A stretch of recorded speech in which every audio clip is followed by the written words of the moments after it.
All right, here we go. In this video, I'm going to tell you the entire history of Russia, at least as much of it as I can fit into one long walk around the city. Everything you're about to hear is going to be filmed in a single session from start to finish. We're going to cover more than 1,000 years of invasions, of emperors, of revolutions and reinventions, all the way to today.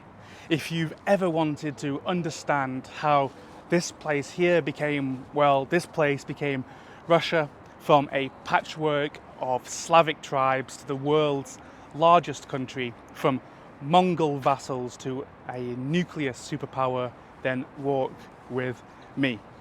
Let's start at the beginning.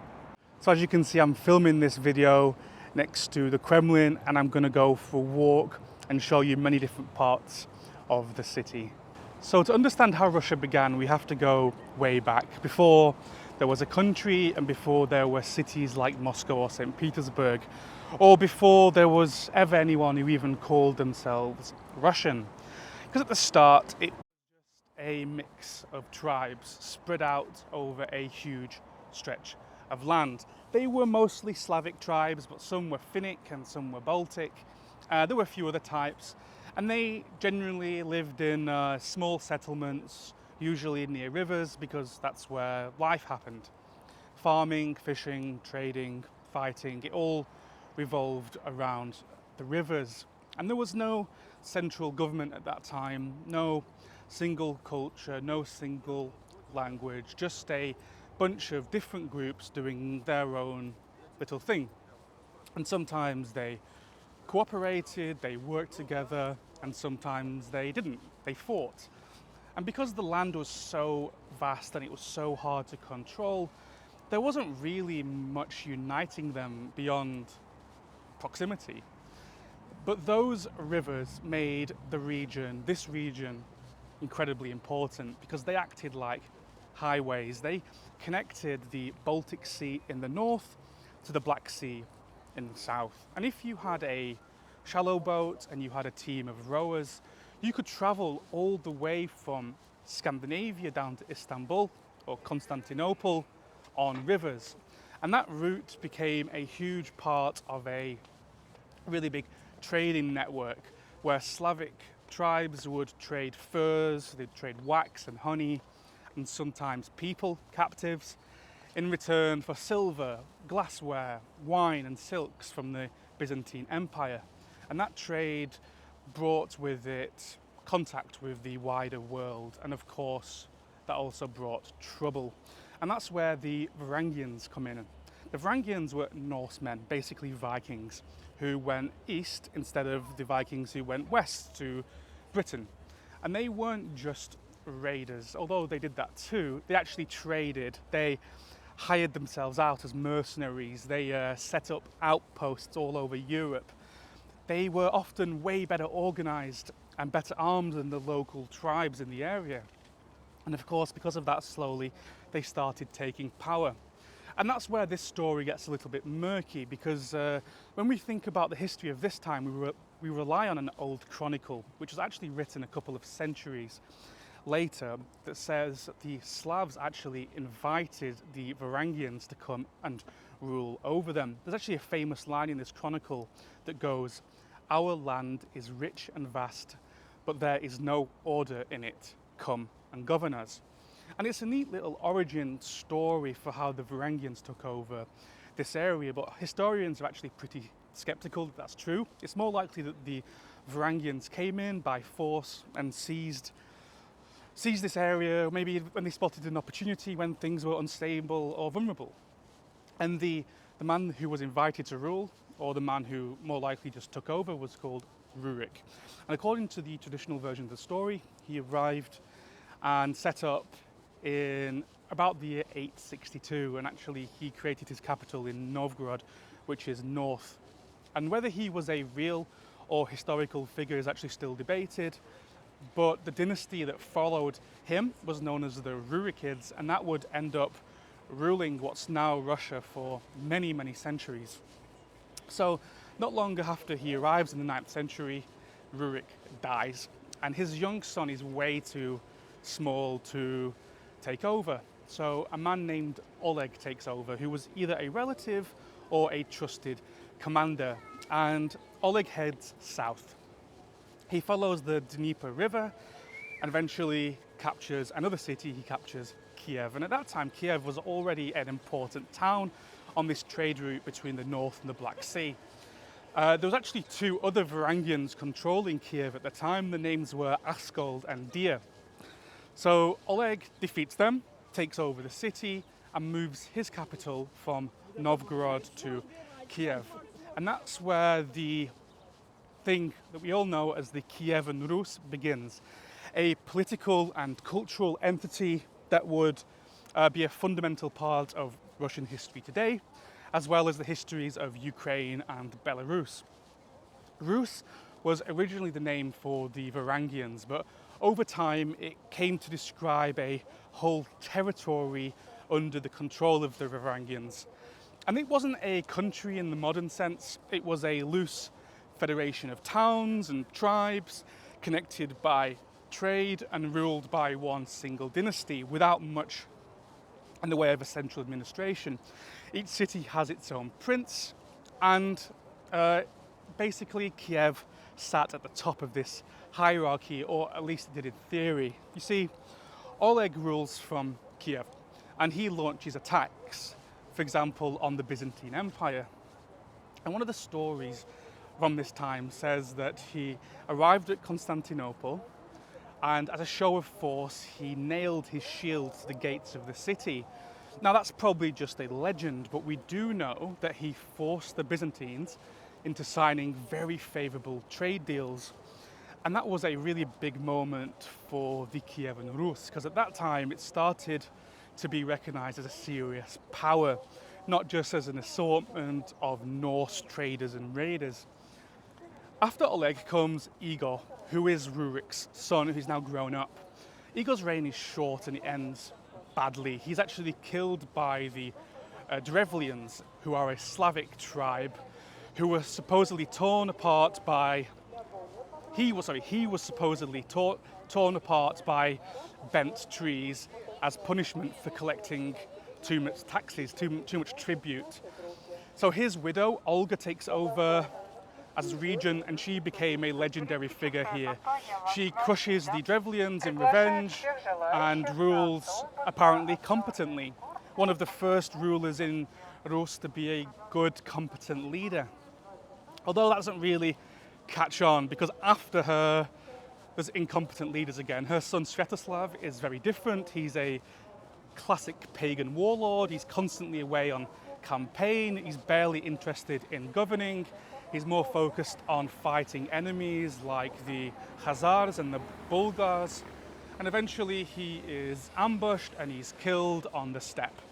And legend about him says that he actually his enemies turned his skull into a drinking cup and drank from it.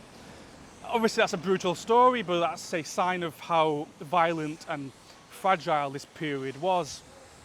Anyway, through all of this, the Kievan Rus is growing. It's not exactly stable, but it's becoming a lot more connected. There's Kiev and Novgorod, as I mentioned before, but there's also Smolensk, which is also developing into an economic and political center. The ruling elite of this area of the Kievan Rus is a mix of Slavic and Norse blood. The main religion is still paganism, but Christianity is on the horizon. And the Byzantine Empire is watching closely. And as the Rus becomes more complex, more organized, more ambitious, its focus starts to shift again. And the next big change comes under Olga's grandson, Vladimir. And that's when the Kievan Rus really starts to become something less Norse and more recognizably Slavic. So if we just reverse a little bit, after Sviatoslav dies, his sons start fighting over who gets to rule. And this is a classic succession crisis of the times. And it gets ugly really fast. So one of them, called Yaropolk, takes Kiev. Another one, called Oleg, rules in a different part of the realm. And then there's the one I mentioned, Vladimir. He's the youngest, who's been off in Novgorod. He probably assumed that he wasn't going to get a shot at this top job because he was the youngest son. But Vladimir moves quickly. He's the most competent. He gathers support, gets help from a band of Norse mercenaries, and takes back Novgorod under his control. And then over the next couple of years, he systematically eliminates his rivals, including his own brothers. Of course, that's a brutal story, but that's the late 970s, which is classic for that time, and he secures the throne and becomes the Grand Prince of Kiev. And at this point, Vladimir is very much still a pagan. He has multiple wives, he has dozens of concubines, he builds statues of the old Slavic gods, he offers sacrifices, definitely animals, possibly people, depending on the source you read. He's like leaning into these old pagan traditions, but it doesn't last for long. Because around the year 987, something starts to change, and Vladimir starts looking seriously at the concept of religion, not just as a personal matter, but as a tool of state building. Because paganism is very useful when you're a tribal warlord, but when you're running a growing realm of big cities, a huge trade network, foreign policy, paganism at that time started to look a little bit outdated. And he sees that all these neighboring powers all have their own very structured religions. There's Islam in Volga, Bulgaria, there's Catholicism in Poland, the Judaism amongst the Khazars, and of course in Byzantium, Orthodox Christianity. So now the old story goes that Vladimir sent envoys to each of these regions to study each of those religions. And these envoys, they visited mosques and synagogues, Catholic churches, and of course the great Orthodox cathedral in Constantinople. And when they saw the splendor of Byzantine worship, which of course had the gold, the incense, the chanting, they said, this is the quote, "We no longer knew whether we were in heaven on earth." I don't know if that's a true quote, but that's one that's quoted a lot in history books. And that was the faith they wanted. It's a great story, a little too great probably. In reality, there were likely political calculations happening in the background. Vladimir was looking to strengthen his ties to the Byzantine Empire, which was still the most powerful state in the region. So whether they were touched by God or not, when they visited these churches, adopting the religion would mean more than just spiritual authority. It would mean closer diplomatic and economic ties with Constantinople. And that meant access to Byzantine culture, advisors, military support. And actually there is a military angle here, because around that time Byzantium was dealing with a rebellion, and Vladimir offered to send troops under one condition, that he be allowed to marry a Byzantine princess. And that was a huge ask, because marrying into the imperial family in Constantinople was rare, and doing so as an outsider was even more rare. But Vladimir had leverage, because he sent 6,000 troops to help put down this rebellion. And in return, he got to marry Anna, who was the sister of the Byzantine Empire, and that basically sealed the deal. But there was one condition for Vladimir. He had to convert to Christianity. So sometime around 988, Vladimir got baptized.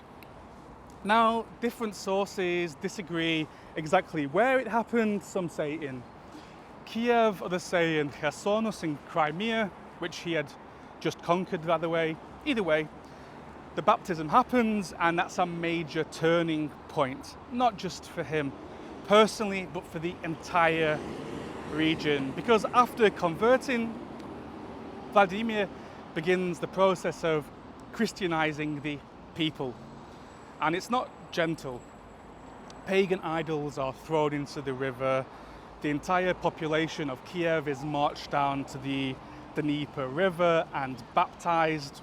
reportedly by force in many cases.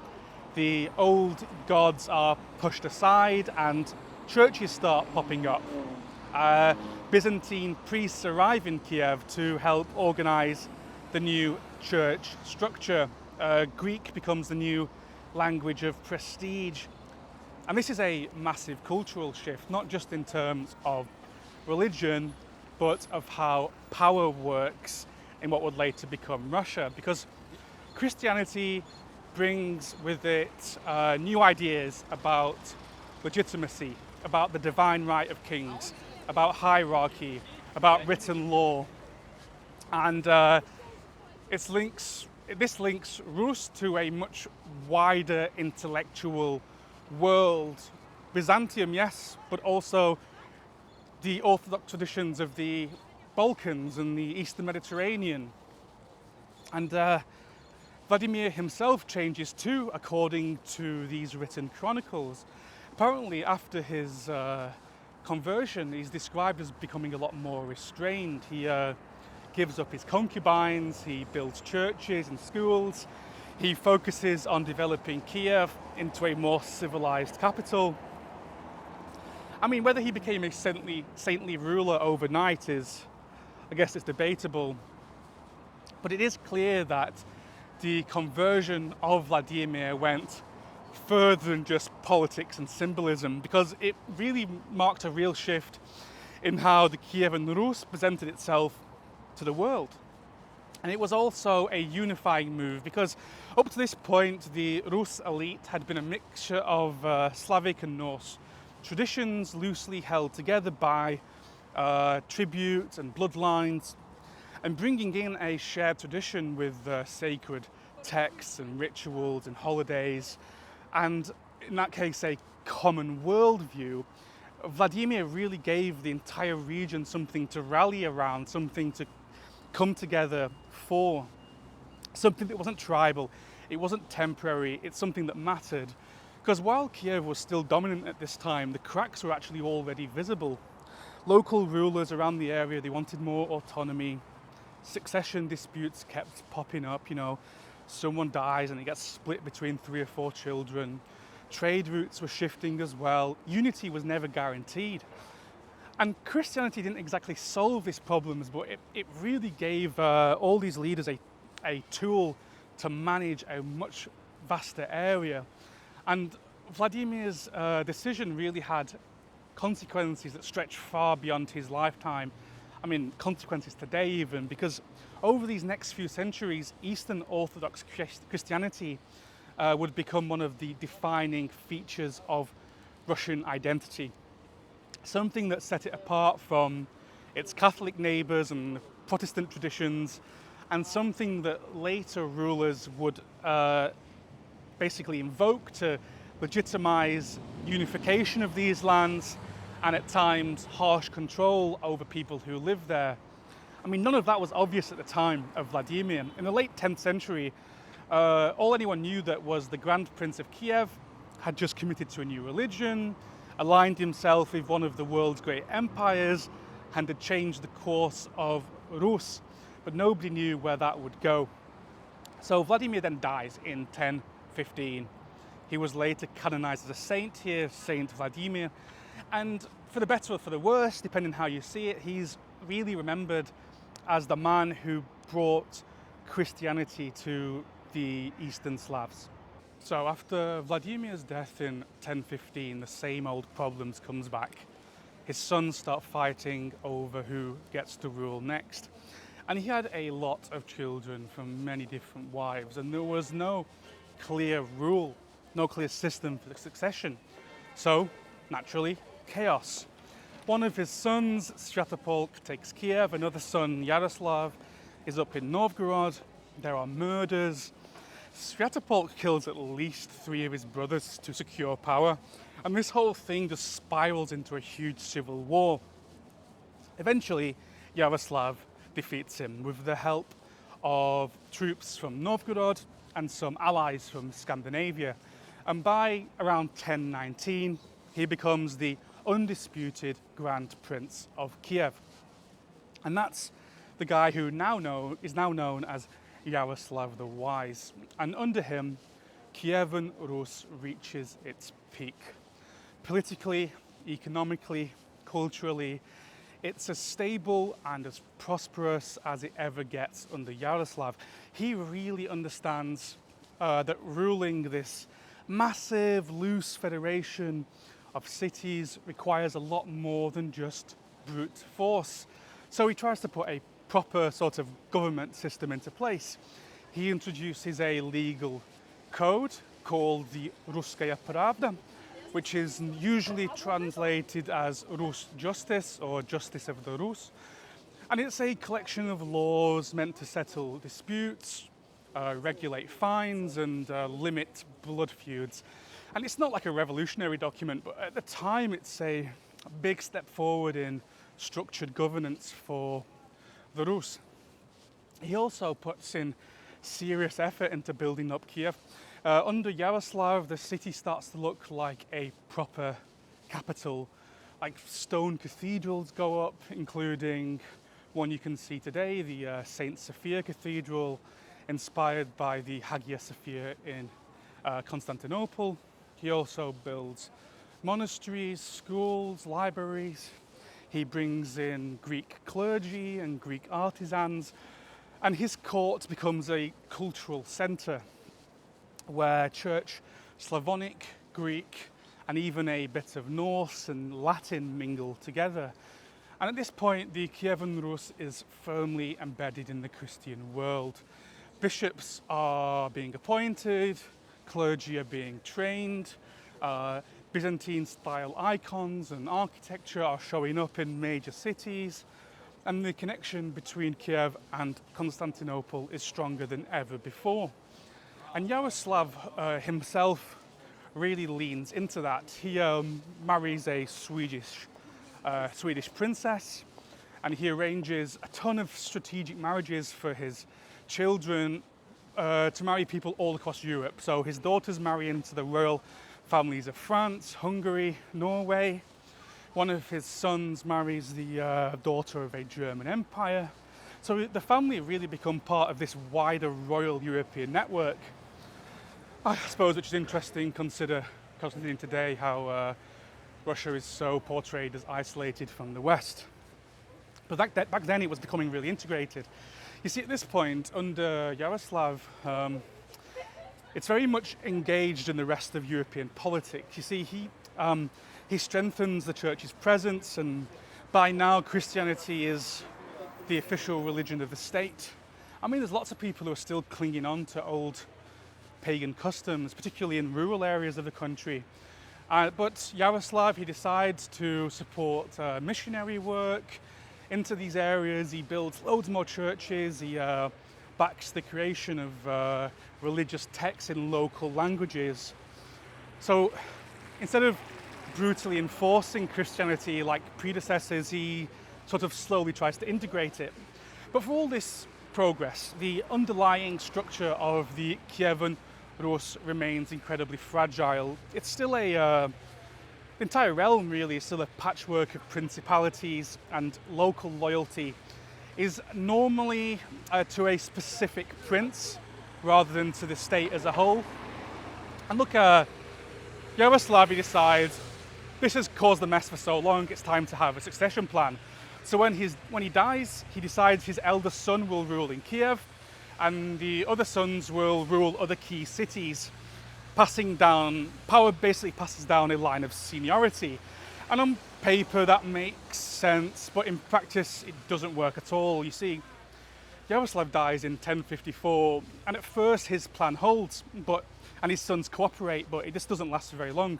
Because over the next decades, the unity of the Rus really starts to unravel. Rival branches of the family fight over who gets the crown jewel, who gets Kiev. Princes start shifting alliances on their own. They form blocks, they even call in foreign help. And the idea of a single grand prince in Kiev, it remains, but the authority has weakened a lot, and more Rus sort of unravels. It's a loose federation in name only by this point. But still, for about a generation after Yaroslav, Kiev does stay the dominant city because it's become rich from trade and it's got this religious authority, which is very important. And by medieval standards, it's big. It's one of the largest and most impressive cities in Europe, bigger than London at this time. It has stone buildings, it has a huge market district, it has well-developed defences. You get foreign merchants passing through constantly, bringing goods from all over Europe and Asia. This was sort of the golden age of Kievan Rus before it was to fall apart. The culture was blossoming, trade was strong, and the ruling dynasty had ties all over the continent. And from the outside, it might look like it was a rising power at this time, but underneath there were a ton of problems. No standing army, no strong central bureaucracy. Loyalty is personal, not institutional, as I mentioned. Succession is consistently messy. Succession crises keep happening even though people try and set up rules and systems. Every generation brings a new struggle over who is going to be the ruler of Kiev. And as different branches of the dynasty claim their piece of the pie, other cities pop up. Suzdal, Chernigov, Polotsk, Vladimir, they all become more independent from Kiev, and that's, well, if you add that to the geography, it's still a massive territory held together by rivers and blood ties, basically, rather than roads or state structures. So when things go wrong, they can go wrong very, very fast. So while the early 11th century is a high point, it's also a kind of plateau, because the Kievan Rus doesn't collapse straight away, but this is the point where it starts drifting. And this unity that held under Vladimir and Yaroslav slowly weakens. Some of the smaller cities begin to rise in power. Trade routes start to shift. External threats start to grow, especially from the steppe. But these are problems for the next century. Because for now, at this time, this is the mid-1000s, the Kievan Rus stands as a powerful Christian state. Still developing, but very deeply connected to both Europe and Byzantium. I mean, there's the phrase, a crossroads between East and West. And it really was. And it was also a crossroads between Norse and Slavic, between pagan tradition and Byzantine order. So it works for a bit. It won't last, but for a while, it does work. So after Yaroslav the Wise dies in 1054, his sons take over different parts of the realm. You've heard this story before. Kiev is still the place that matters at that time, but the power is starting to shift. And the idea was that these princes would rotate through the top job based on seniority. But in the end, it just caused endless disputes. Everyone wants Kiev, and nobody is ready to give up what they already have. So this system of rotation, it falls apart incredibly quickly. Throughout the 10th and 11th centuries, the Kievan Rus turns into a family feud, basically, played out across dozens of cities. Chernigov, Smolensk, Vladimir, Suzdal, Galich, Polotsk, they all start acting more like independent city-states. They still recognize the Grand Prince of Kiev, at least in theory, but only when it suits their own interests. And this title becomes something you fight for, you hold on to briefly, and then you basically lose to someone with a bigger army, or in many cases, better connections. There's no central authority holding things together anymore. Every generation brings new claimants. Brothers fight brothers, cousins fight cousins. I mean, sometimes they even bring in steppe nomads to help settle scores, especially the Cumans or the Polovtsians. And these nomads were very powerful warriors. They could really swing a battle in your favor if they were on your side. But inviting them in made things worse long term. You see, meanwhile, the economy is changing.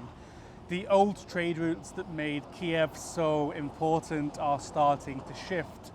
Northern cities like Novgorod and Vladimir are rising again, while Kiev slowly declines. Kiev is still like a symbolic city. It has their prestige, it has the church hierarchy, it has the memories of past greatness, but it's no longer the beating heart of the Kievan Rus. Novgorod in particular, it's starting to go its own way. It's very different from the rest. At this time it sort of develops into, I guess, what we'd call a republic or an early republic. It even has its own council of citizens that has the real power. It's governed by merchants and landowners instead of princes.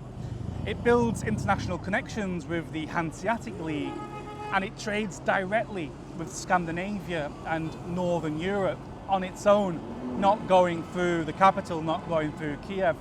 So while the rest of Russia, or the rest of Rus, is tearing itself apart with succession wars, Novgorod is getting rich. And out east, new cities like Suzdal and Vladimir are becoming serious major players. They're in more like, I guess, forested, isolated regions away from the steppe. And this makes them a bit safer from these nomadic raids. It gives them a chance to grow in peace, or at least for now. And by the early 1200s, some of these northeastern principalities have grown to be stronger than Kiev itself. And then absolutely everything changes, and I'm sure you know what's coming, because in 1223, the princes of Rus face something brand new, something they've never faced before. An army from far to the east. And they don't know much about it. All they know is these horsemen show up on the steppe, and they're crushed. They're crushed by a force with terrifying speed. And these Rus princes are already divided. They try to unite for sort of one final battle, and they form a coalition, and they go to meet these invaders. It's called the Battle of the Kalka River, and it's a disaster. These nomadic tribes, the Mongols, wipe them out. Their coalition totally collapses, and then the Mongols just, they leave. They don't follow up, they don't occupy. They have no tribute demands, they just destroy them and then they withdraw. And for a little bit, these princes feel like they've dodged a bullet. But 20 years later, around 20 years later, in 1237, the Mongols, they come back. And this time they're not just raiding, they're invading. And this is the army of Batu Khan. He's the grandson of Genghis Khan, or Genghis Khan here. He's leading a full-scale campaign to conquer the West. And the Kievan Rus is directly in its path. City by city, these Mongols tear through the region. They start attacking the northeast. They attack Ryazan. The city of Ryazan is besieged, it's taken, and it's completely destroyed. And then comes Suzdal, then comes Vladimir, and then comes lots of other major towns, and one by one they fall. The fortifications don't matter, because these are tribal raid. These are not the tribal raiders of the past. Instead, these are professional, disciplined fighters. They're a terrifying military machine. Siege engines, coordination, intelligence networks. They know exactly what they're doing. And by around 1240, these Mongols reach Kiev. And at this point, Kiev is weak, as I'd already said. It's no longer in the dominant position. It's no longer the dominant city that it once was. But it matters, you see, because it has a religious authority. It's symbolically important. But the Mongols, they don't care. They besiege it, they storm it, they burn it. Most of the population of Kiev is killed. Churches are looted, and the city is left in ruins. And after that, the Mongols, they keep going. They push west into Galicia. They even send raids into Poland, into Hungary. And it's one of the most devastating invasions in the entirety of European history, even until now. And just like that, the Kievan Rus is gone. It's not completely destroyed, but in terms of unified power, it's gone, it's over. The land is now under the control of the Golden Horde, the western part of the Mongol Empire. The princes are allowed to keep their thrones, but only if they submit. They pay tribute, they accept the authority of the Khan. And if they don't, they're replaced or simply killed. And this period in Russia is often called the Mongol yoke. It's a term introduced later that carries some emotional weight, especially in nationalist histories. But it captures the idea that the Rus lands were now subordinate to an outside power for the first time in a very long time. The Khan had the final say. No prince could rule without the blessing of the Khan. Ironically, these Mongols actually bring stability for the first time in a very long time. Once the conquest is over, they set up a system of administration. They create postal routes, they enforce laws, they allowed trade to recover. Cities like Moscow, where I am right now, before this they were barely on the map. They were like little villages, and they start to benefit by cooperating with the Mongols. But culturally and politically, the trauma of the Mongol invasion runs deep. Many cities totally destroyed, large regions lose most of their population. The church does survive, but its influence shrinks. And the idea that Rus as a unified realm, well, at that point it just becomes a memory. The center of gravity shifts. It shifts north and it shifts east. Places like Tver and Suzdal, and most of all, Moscow, start to rise. Kiev never recovers from this point. It stays important as a religious center for a while, but the age of the Kievan Rus is over. The Mongol invasion doesn't end a chapter, it completely resets the story of Russia. So after the Mongol invasion, the political map of Rus is a giant mess. Dozens of cities are in total ruins, trade has completely collapsed, the old centers like Kiev and Vladimir are the shadows of what they once were, and yet, out of that destruction, something new starts to emerge, and that something is Moscow, this great city. You see, at the time of the Mongol invasion, Moscow wasn't important at all. It was just a small, forested outpost on the Moskva River, founded only a few generations earlier. It had no grand cathedrals like Kiev, it had no big army like Novgorod used to have, and it had no political weight. But it had two things going for it: location and luck. You see, geographically, Moscow sits in a relatively defensible area. It's far enough north to be outside of the range of the worst of the steppe raids, but close enough to key rivers that it can still trade and move troops. It's also surrounded by forests, which make it very hard to attack quickly. Furthermore, it's not far from the Volga River, which links it to more international, wider trade networks. But the real reason Moscow rises is because it becomes useful to the Mongols. You see, the Mongol system works like this. The Golden Horde lets local princes rule their territories, but only if they pay tribute, basically taxes, and if they stay loyal. And they don't collect those taxes, those tributes themselves. They appoint the prince to do that for them. That prince gets the title of the Grand Prince of Vladimir, which now is the most important political office in Rus. Not Kiev anymore, even though Vladimir as a city is still recovering.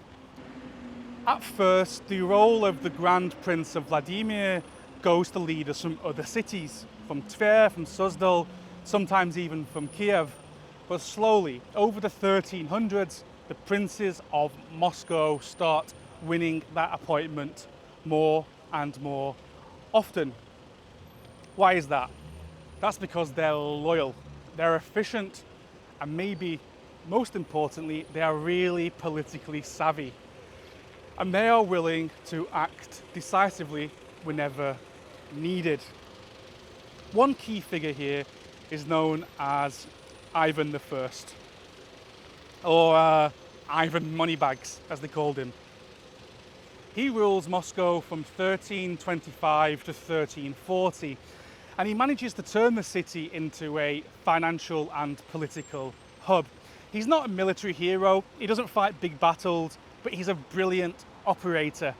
He collects tribute for the Mongols, he keeps order, he makes sure that no one in the northeast causes too much trouble for the Mongols, and in return, the Mongols reward him with power and influence. Ivan also plays the long game. He doesn't just gather silver like many of the other leaders, he also gathers land. And he gathers his money to buy up more land, to buy neighbouring territories, to marry into royal families, and slowly but surely expand Moscow's reach without shedding blood, or without shedding much blood. And it's not as glamorous, it's not as heroic, but it works better. He also gets a huge boost from the church. So in 1325, the Metropolitan, who is basically the head of the Orthodox Church in Rus, the Metropolitan moves from Vladimir to Moscow, and that really elevates Moscow's status, because then not only is it a political centre like Kiev once was, it's also a spiritual one too. And then pilgrims start coming to Moscow, and then churches get built, and monks write chronicles in Moscow, and the city starts to look and feel like it's the heart of something bigger, something growing. And at that time, once the church is on your side, you've gained legitimacy. And the princes of Moscow then start to present themselves as not just tax collectors for the Mongols, as they had been for such a long time, but defenders of the Orthodox faith. And that gives them a growing sense of moral and cultural authority over their rivals, even while they're still technically serving under a non-Christian empire. And that tension in Moscow at that time between collaboration and resistance, it runs through this whole period. You see, Moscow gets stronger by cooperating with the Mongols, but at the same time, it's actually preparing for something. It's preparing for the moment when it won't need the Mongols anymore. And then by the late 1300s, that moment starts to come into view. You see, the Golden Horde by the late 1300s isn't what it used to be. It's divided, it's fighting internal wars, and it's facing pressure from other rivals in Central Asia. And this flow of tribute that it has received for so long is breaking down. Some cities stop paying, and the princes of Moscow sense an opportunity. So 1380, a big turning point happens, the Battle of Kulikovo. You see, at this point, the ruler of Moscow is Dmitry, later known as Dmitry Donskoy. And the Mongols, under a general named Mamayi, are trying to reassert control over Moscow and Dmitry, and he decides to resist. And he gathers a collection of Rus princes. Some join willingly, others reluctantly, but either way, they join together and they march south to face the Mongol army. And the two sides meet near the Don River. Against the odds, Dmitry Donskoy, that's where his name comes from, Don, wins. And it's the first major victory by Rus forces over the Mongols, and it's a huge morale boost. And it's a sign that the Golden Horde isn't invincible. Now, it's not a total break from them, because just 2 years later, the Mongols return under a new leader, Tokhtamysh, I believe it's called. I don't know how you pronounce that correctly. But he burns Moscow to the ground, and he restarts the tribute system, and that continues for another 100 years. But this battle near the Don, it psychologically shifts something for people of the Rus. People start to see Moscow not as a loyal servant to the Horde, like it once was, but as a city that might be the place that one day leads the real break from foreign control. Meanwhile, Moscow keeps growing. It's still collecting taxes, it's still expanding its territory, and its rivals like Tver and Novgorod are struggling. Tver falls behind politically. Novgorod stays rich and independent for a while, but becomes increasingly isolated and increasingly seen as arrogant by the rest of Rus.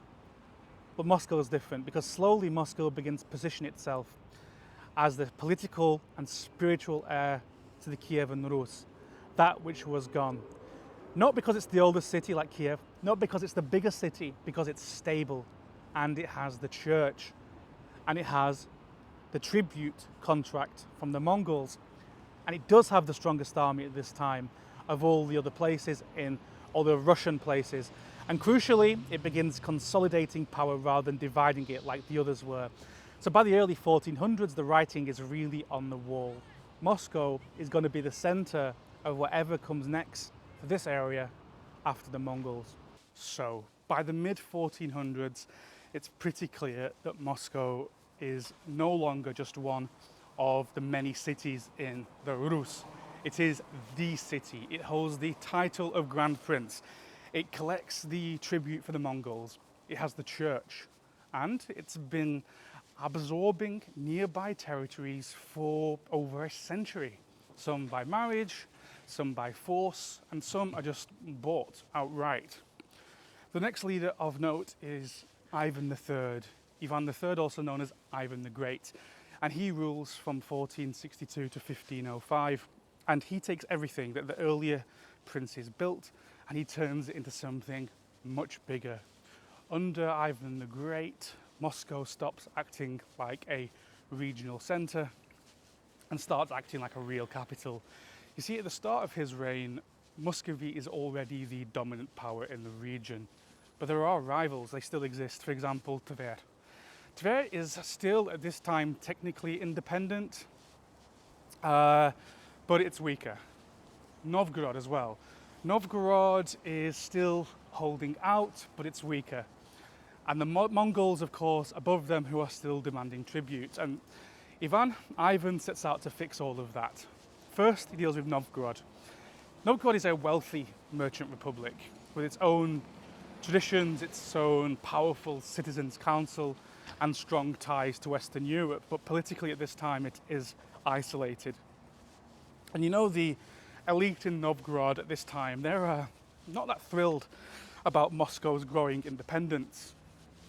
And at one point, they even tried to form an alliance with Lithuania.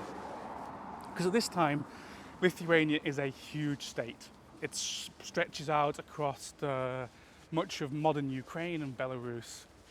And this crosses a line for Ivan the Great. He sees that as treason. He invades. Moscow invades Novgorod.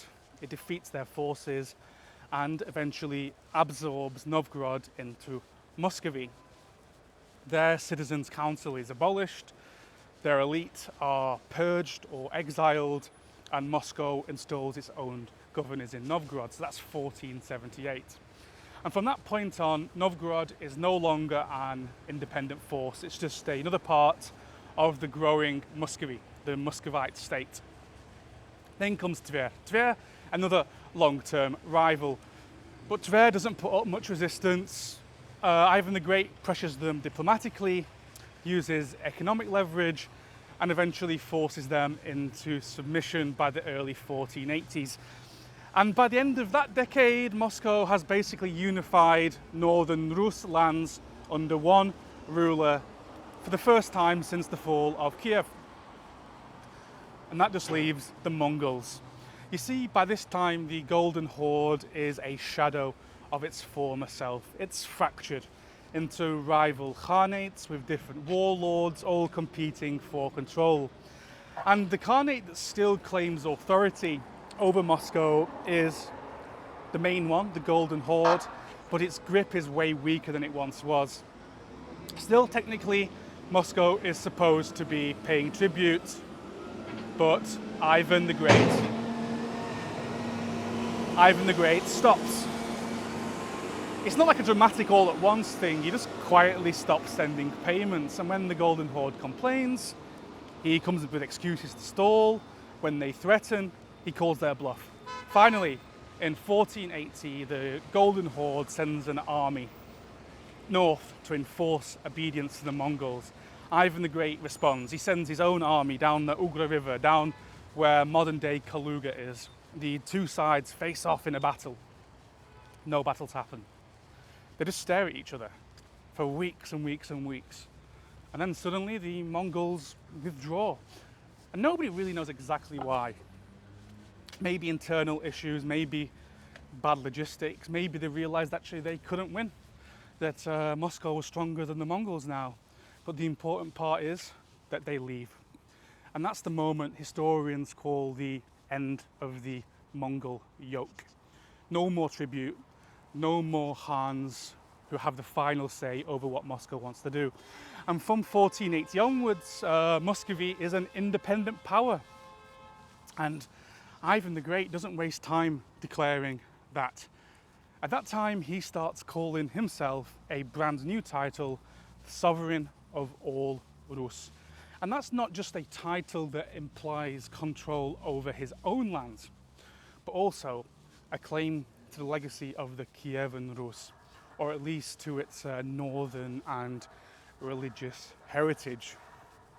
He begins using symbols of authority that look a lot like what Western monarchs use. A court, royal seals, growing bureaucracy. He issues decrees, he reorganizes military service. He starts sort of reshaping Moscow and reshapes Muscovy into a more centralized and permanent power. He also builds, he really builds.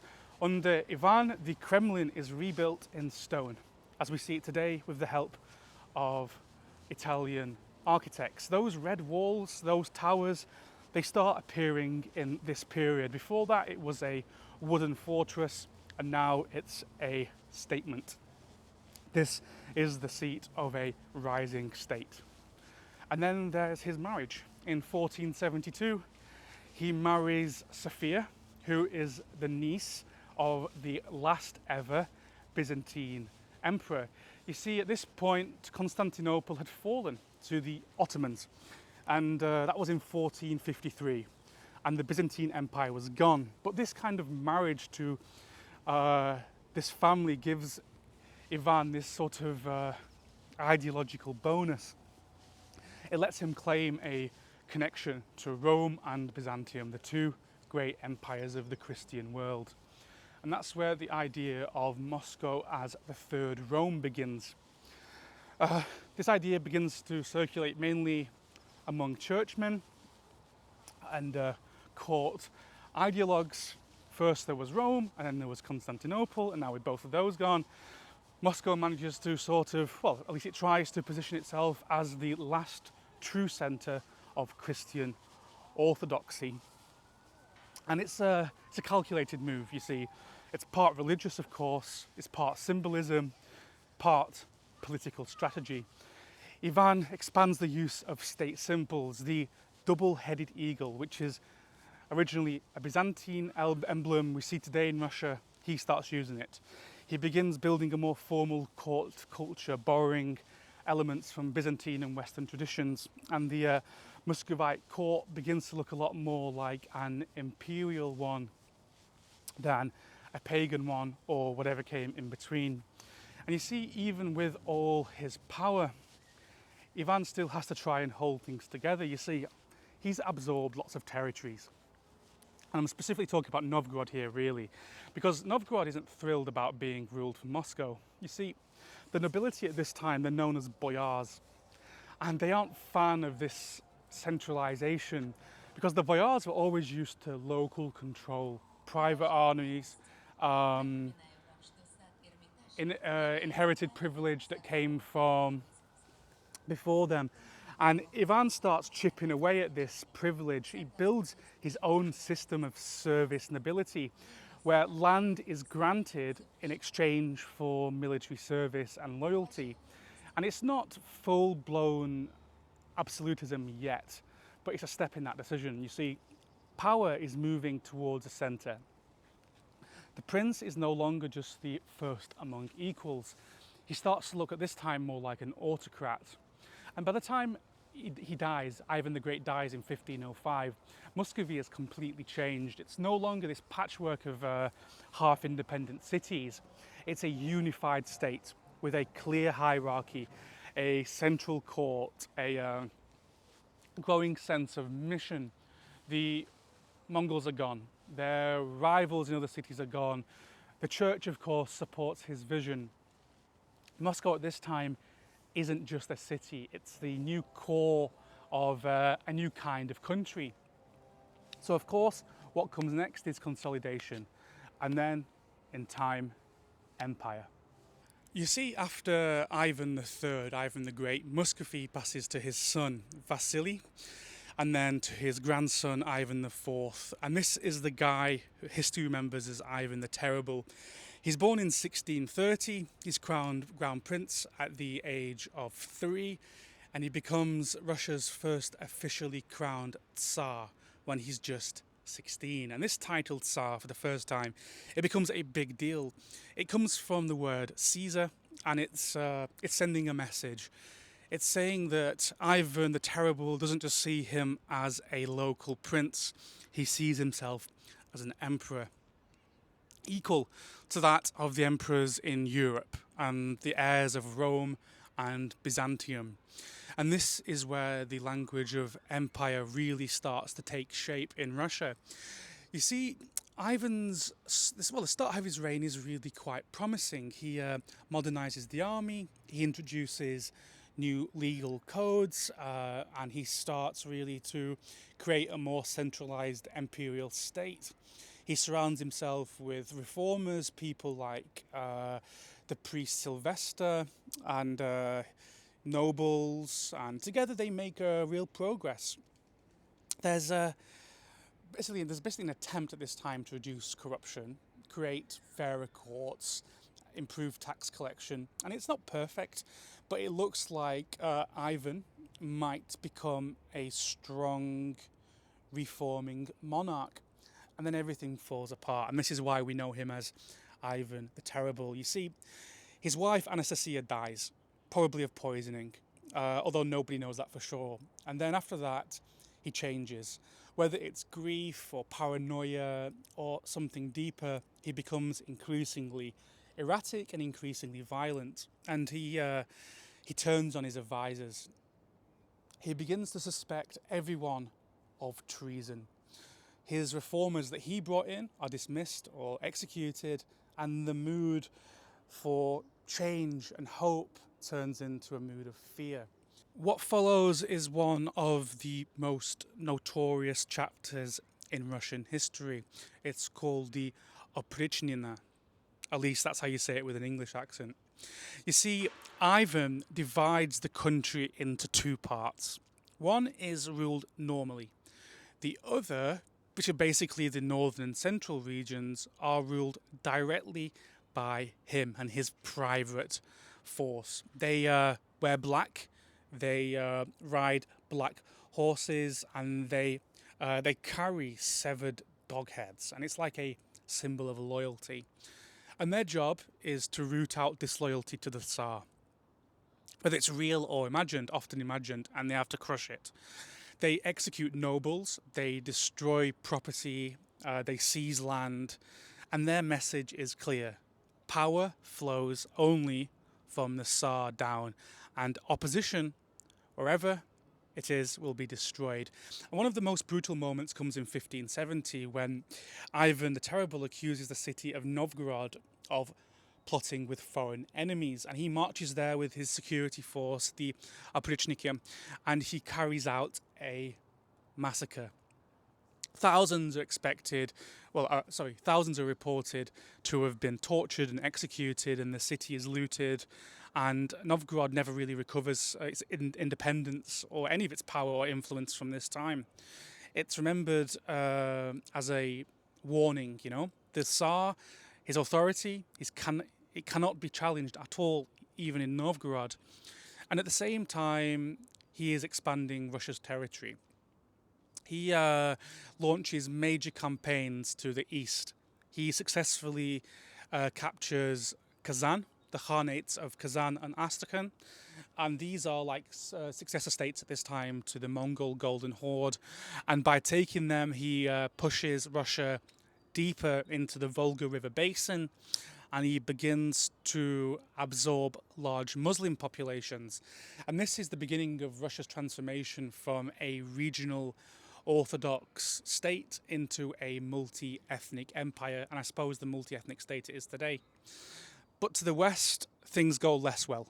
You see, Ivan the Terrible fights a long and expensive war against Lithuania and Poland, known as the Livonian War, trying to secure access to the Baltic Sea and a potential window to Europe. But that plan seriously backfires because the war drags on for decades and decades. It drains resources and ends in failure.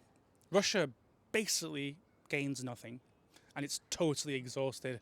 So by the time of Ivan the Terrible's reign, he is isolated, he is increasingly paranoid and violent, and in 1581, in a fit of rage, he kills his own son, the heir to the throne. And this moment later becomes incredibly symbolic of a man who had built up this idea of being a powerful, divinely ordained Tsar, and he ends up destroying his own legacy. But when he dies in 1584, the throne passes to his other son, Fyodor. The thing is, Fyodor is weak and he's possibly mentally impaired according to the histories. He has no children, and that creates, of course, another succession crisis. And at this time, the real power behind the throne ends up being this guy called Boris Godunov. He's one of Ivan's advisors, who eventually becomes a Tsar himself by 1598. But Boris doesn't have royal blood.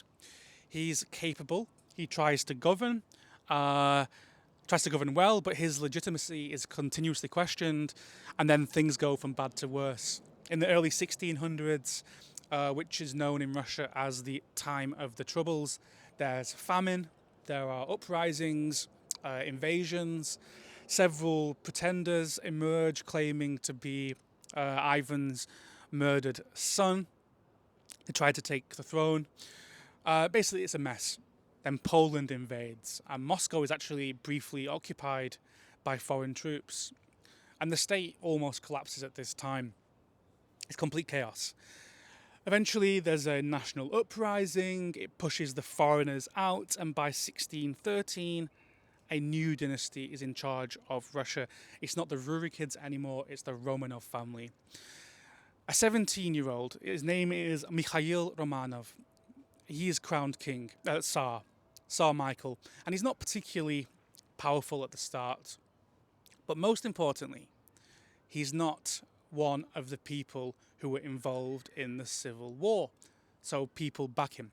And just like that, Russia has a new ruling house. The Romanovs would then stay on the throne for 300 years until the Russian Revolution. So, after the time of the Troubles, Russia's main goal is very, very simple: survival.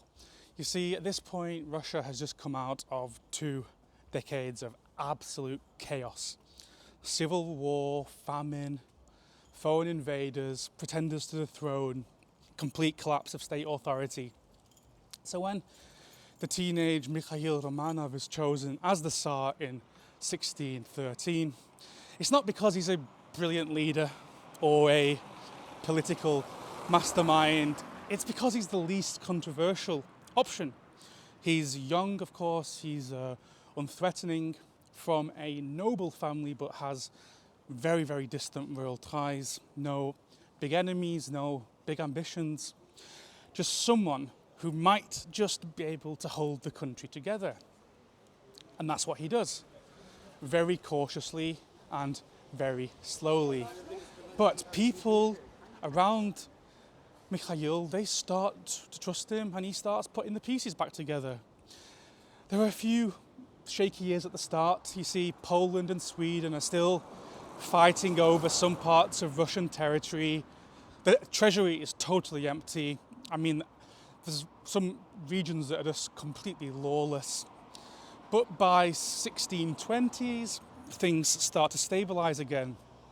Trade picks up, a basic tax system is restored, and the church, which had kept lots of its authority during all these crises, supports the regime.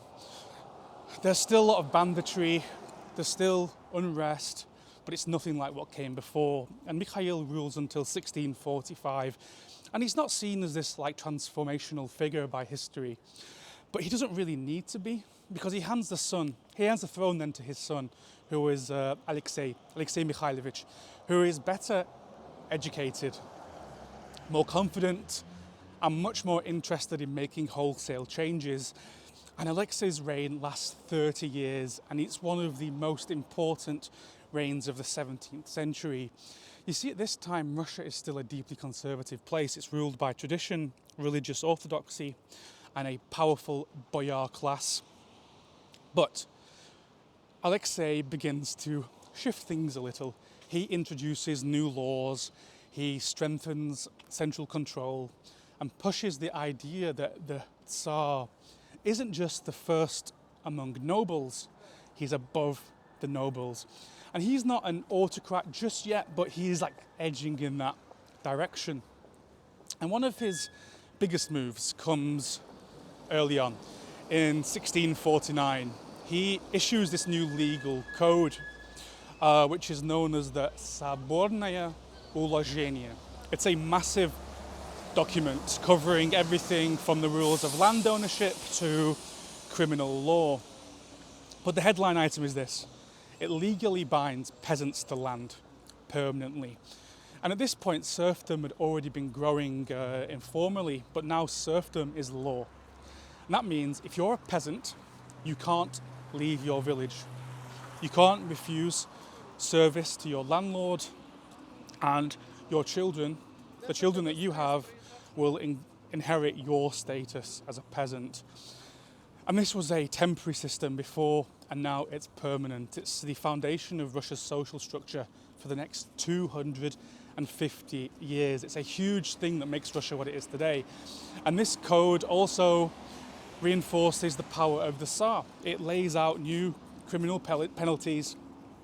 It gives the state more control over religious behaviour, moral behaviour, and it formalises the idea that rebellion against the sovereign, against the Tsar, is a crime. And you can see where this is heading, of course.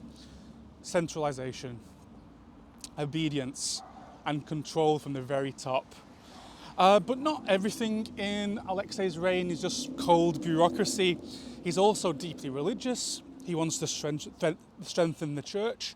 And this is not just about power, he is deeply religious, he really believes it. And in the 1650s, this leads to one of the most divisive eras in the entire period. You see, at this point, the patriarch of Moscow is called Nikon. He launches a series of reforms basically aimed at aligning Russian Orthodoxy with Greek Orthodoxy.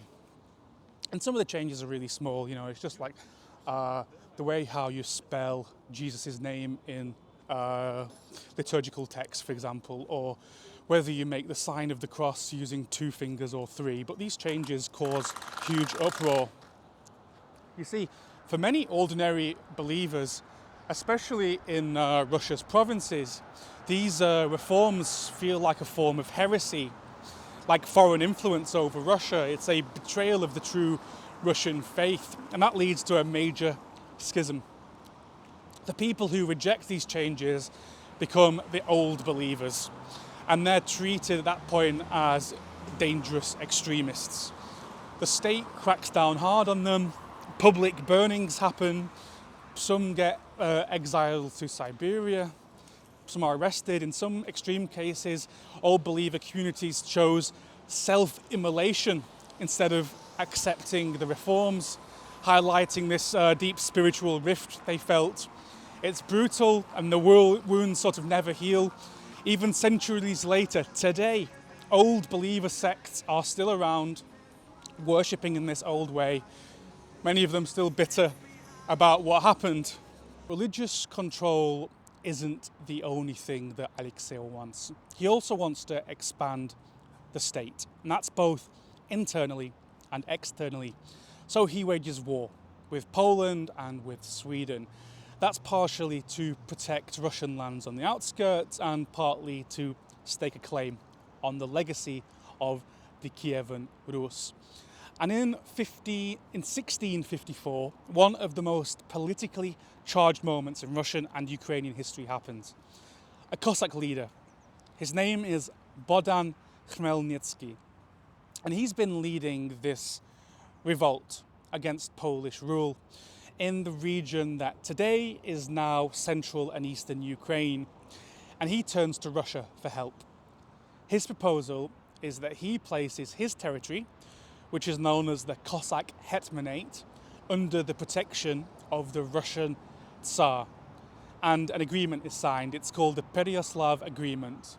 Moscow accepts, and a huge new territory becomes part of Moscow's sphere of influence. Now, how you interpret that agreement today depends a lot on where you're standing.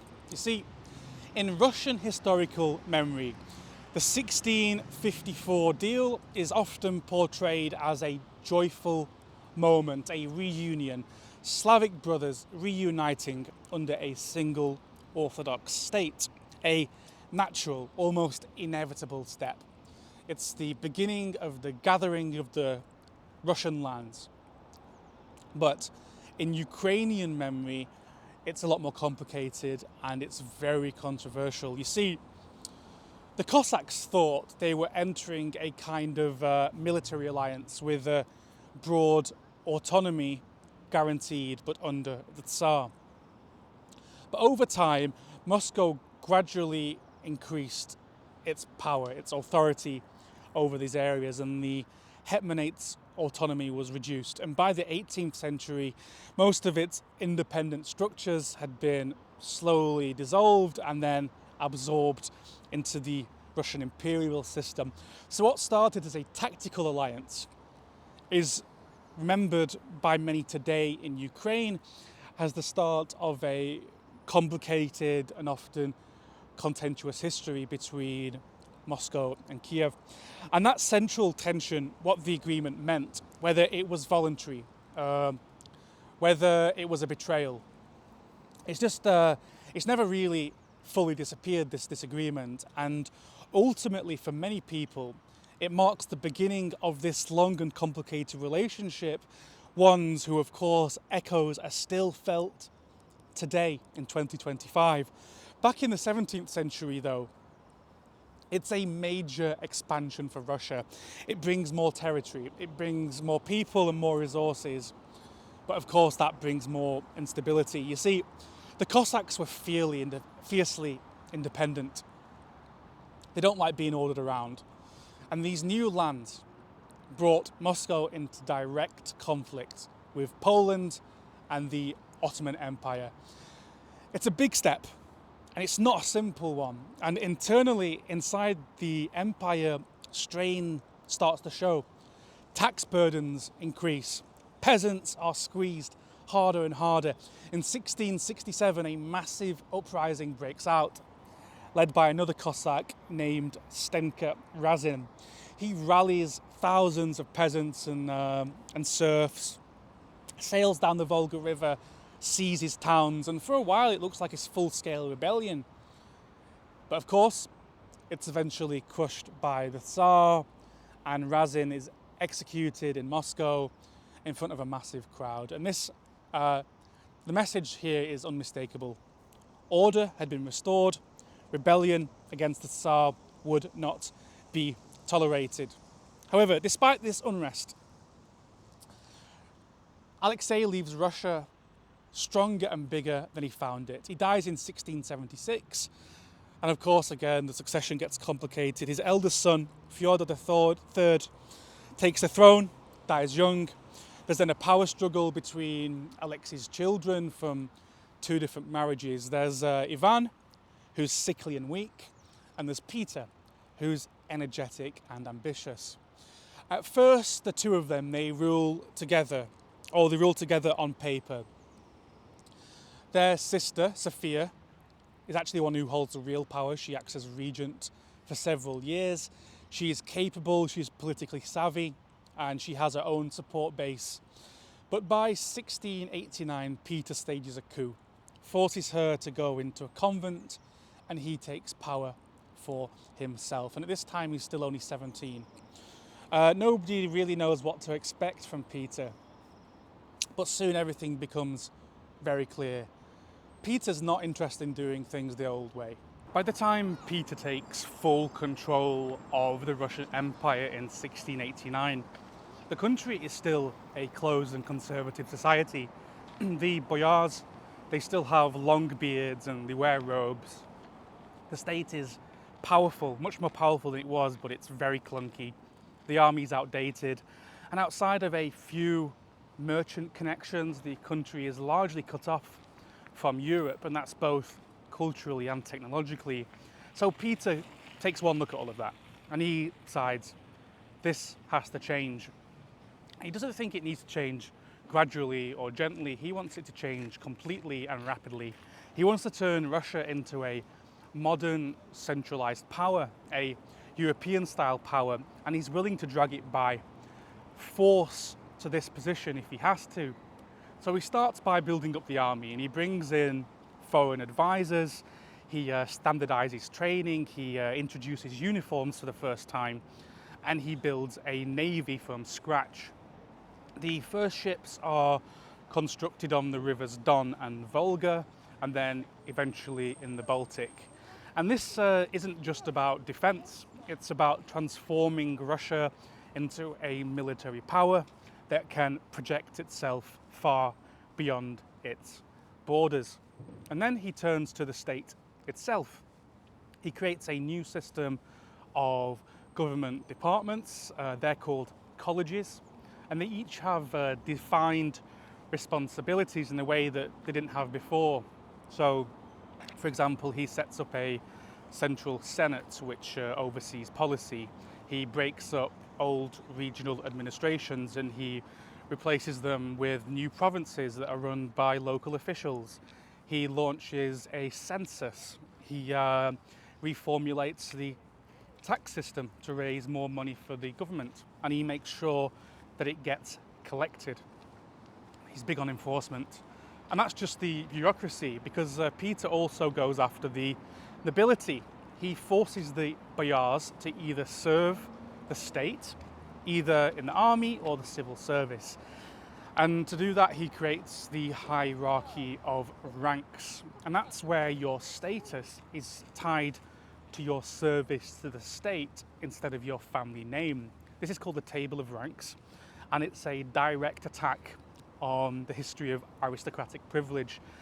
Like, from now on, being of noble blood just isn't enough. You have to work for it. He also rewrites social norms. Literally, he introduces laws about how to dress, how to behave, how to shave. Beards, which in the past were seen as a symbol of traditional Orthodox masculinity, are taxed or forcibly shaved off. Long robes are banned. Western-style coats and breeches become mandatory for anyone near the court. And of course, people grumble, but Peter doesn't care. He's not trying to be popular. He's the Tsar, and he's trying to remake Russian society in his image. And then there's the church.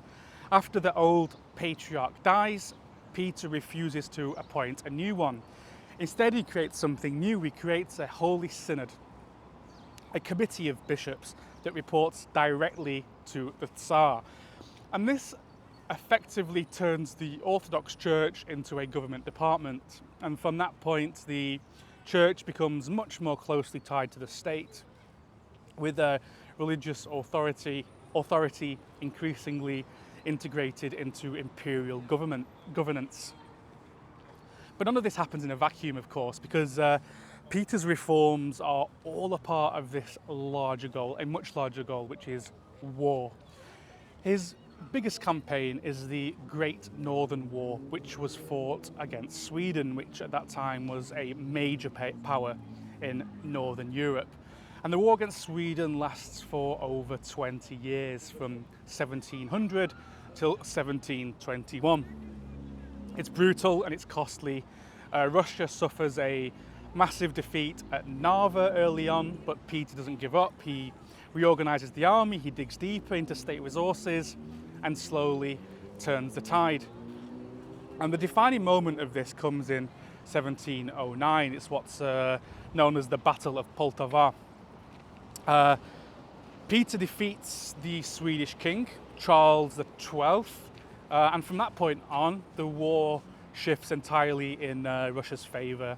Eventually, Sweden sues for peace, and there's a treaty, the Treaty of Nystad, signed in 1721, that gives Russia access to the Baltic Sea finally, and a new status in European politics. And Peter marks this moment by declaring Russia an empire. He drops the title Tsar and starts calling himself the Emperor of all Russia. And this is more than just a name change. It signals that Russia is no longer just a big Eastern kingdom. It's a European empire ready to play on the same stage as the big empires of the time, which were Austria, France and Prussia. And to make this new image a reality, Peter builds a new capital, St. Petersburg.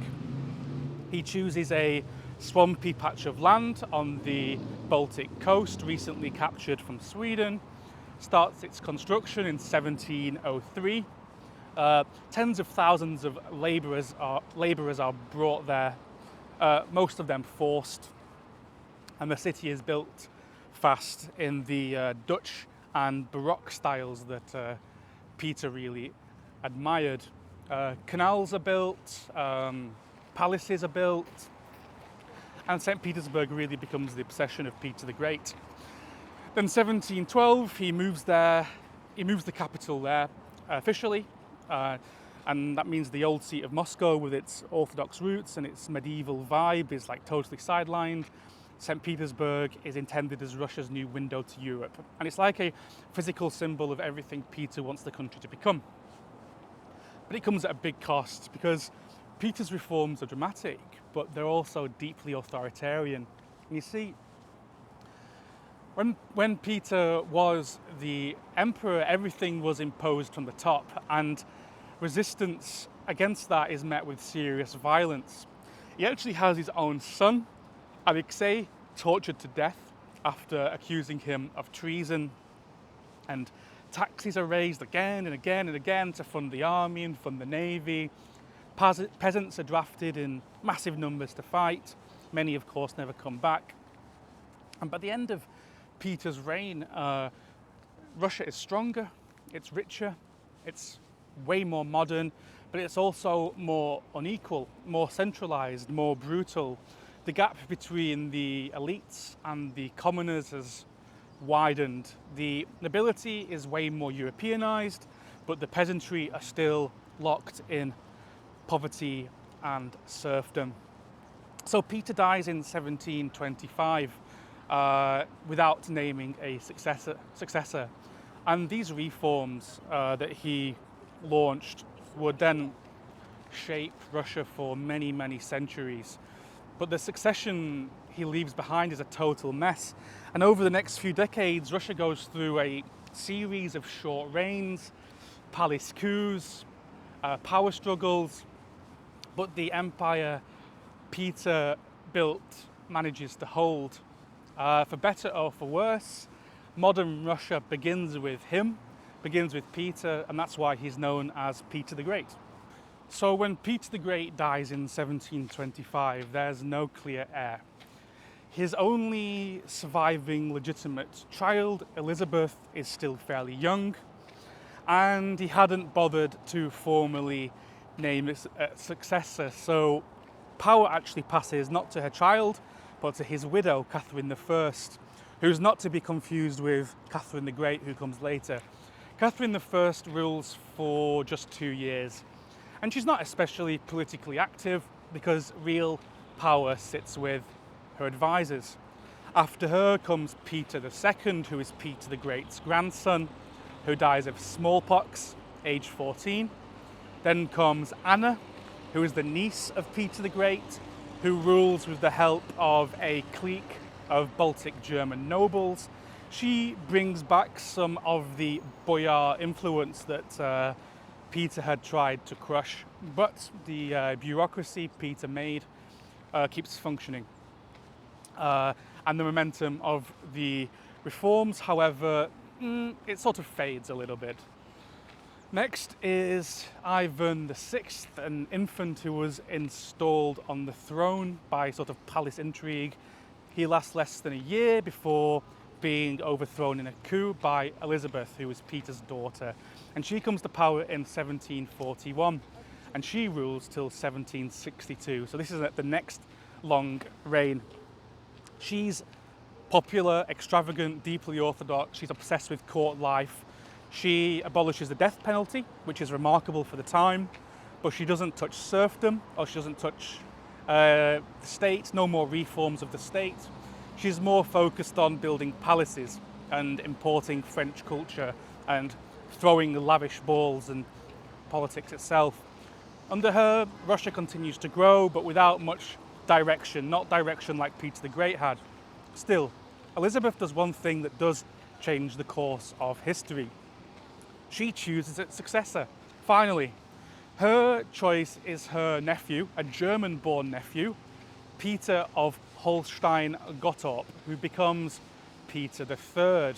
And he's the grandson of Peter the Great through the female line, but he's raised in Germany. He doesn't speak fluent Russian, and honestly, he's not really interested in Russian affairs at all. And when he does finally become the Tsar in 1762, the whole thing falls apart incredibly fast.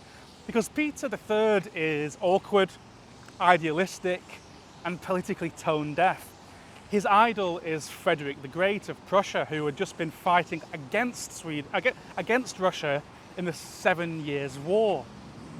So the moment Peter becomes Tsar, he totally flips Russia's foreign policy, pulls out of war, he makes peace with Prussia, which infuriates his own generals. He tries to modernize the army even more and free the nobility from compulsory military service, which, basically he managed to offend just about everyone in 6 months. And 6 months later, he's out, overthrown by a palace coup led by his own wife, Catherine. Catherine is not Russian by birth. She was born Sophie of Anhalt-Zerbst, which was she was a minor German princess, but she'd spent years preparing for this role. She learned Russian, she studied Russian history, she converted to Orthodoxy, she built her own network of supporters within the court. And when the moment came for her to seize power, she moved really fast. Peter was arrested, he was forced to abdicate, he died shortly afterwards under, let's call them, murky circumstances, and just like that, Catherine the Great becomes Empress of Russia. She takes the throne in 1762, and her reign lasts for more than 30 years. So another long ruler. And from the start, she positions herself as an Enlightenment monarch, corresponding with Voltaire, reading Rousseau, and talking about rational government and human progress. And she's also deeply practical. She knows how to rule by force, and she's not interested in giving up power to test out all these sorts of idealistic theories. But she's interested. Her first task is actually consolidating control, and she rewards all these members of the nobility who backed her coup by giving them more privileges. She also gives privileges to landowners. She avoids touching serfdom. If anything, under Catherine, serfdom actually gets worse. More peasants are directly tied to noble estates, more rights are stripped away, and more land is handed out to her allies as rewards for service. At the same time, she begins reforming the state. She issues a new law code, she simplifies bureaucracy, she reorganizes provinces, and she sets up municipal governments and encourages education for the upper classes at least. And she establishes, for example, a number of institutes. The one I'm thinking of is the Smolny Institute, Russia's first school for girls, and encourages the founding of libraries and printing presses. And she wants Russia to look more like a modern European state, even if it's not yet behaving like one. But foreign policy is really where Catherine shines. You see, she dramatically expands Russian territory, especially south and west. So at first she defeats the Ottoman Empire, gaining access for Russia to the Black Sea by annexing Crimea in 1783. And this gives Russia a warm water port and a stronger presence in the south. But it also triggers alarm bells in Europe, particularly in Austria and in Britain, who see Russia as an increasingly aggressive power. And then there's Poland. In the late 1700s, the Polish-Lithuanian Commonwealth is weak. It's divided, and Catherine takes full advantage. She works with Prussia and Austria to participate in a series of partitions. That's in 1772, 1793 and 1795, basically erasing Poland from the map, splitting it up. Russia absorbs huge chunks of this territory, including what today is Belarus and Ukraine, and it's one of the most dramatic territorial expansions through partition in European history. Internally, though, not all is well. You see, in 1773, a massive peasant rebellion breaks out, led by a Don Cossack named Pugachev, who claims to be the dead Peter III, Tsar Peter III. And this rebellion spreads across the Volga region, uniting serfs, Cossacks, and non-Russian minorities. And for a while, it looks serious. Towns fall, forts are seized, nobles are killed. Catherine's army eventually crushes the revolt, but the scale of this rebellion seriously scares her. And after that, she gives up any sort of lingering ideas, these thoughts that she had about any liberal reform. She decides that the peasantry is dangerous and it needs to be kept under tight control. But despite this repression, Catherine continues to cultivate her image as a philosopher queen.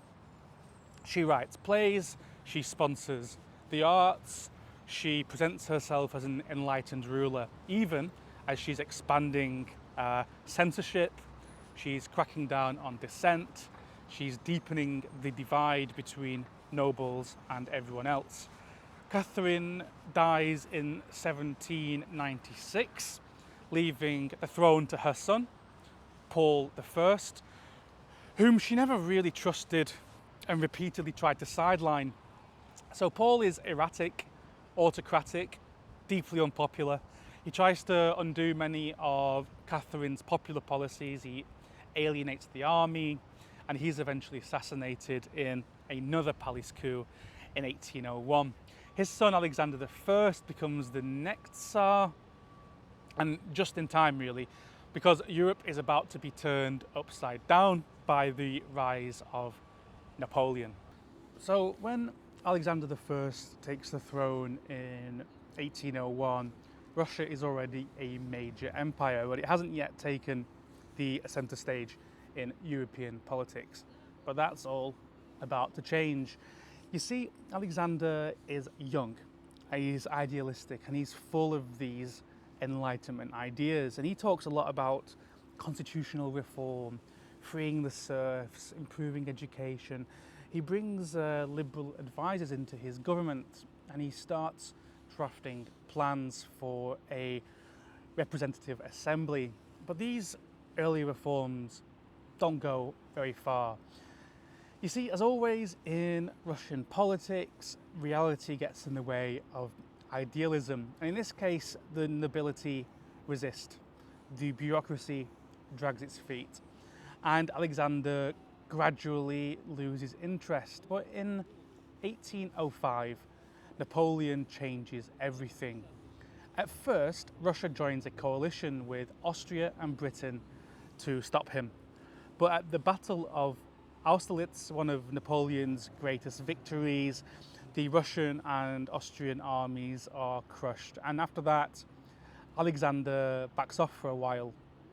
He eventually signs the Treaty of Tilsit in 1807, making peace with France, and bizarrely becoming Napoleon's uneasy ally.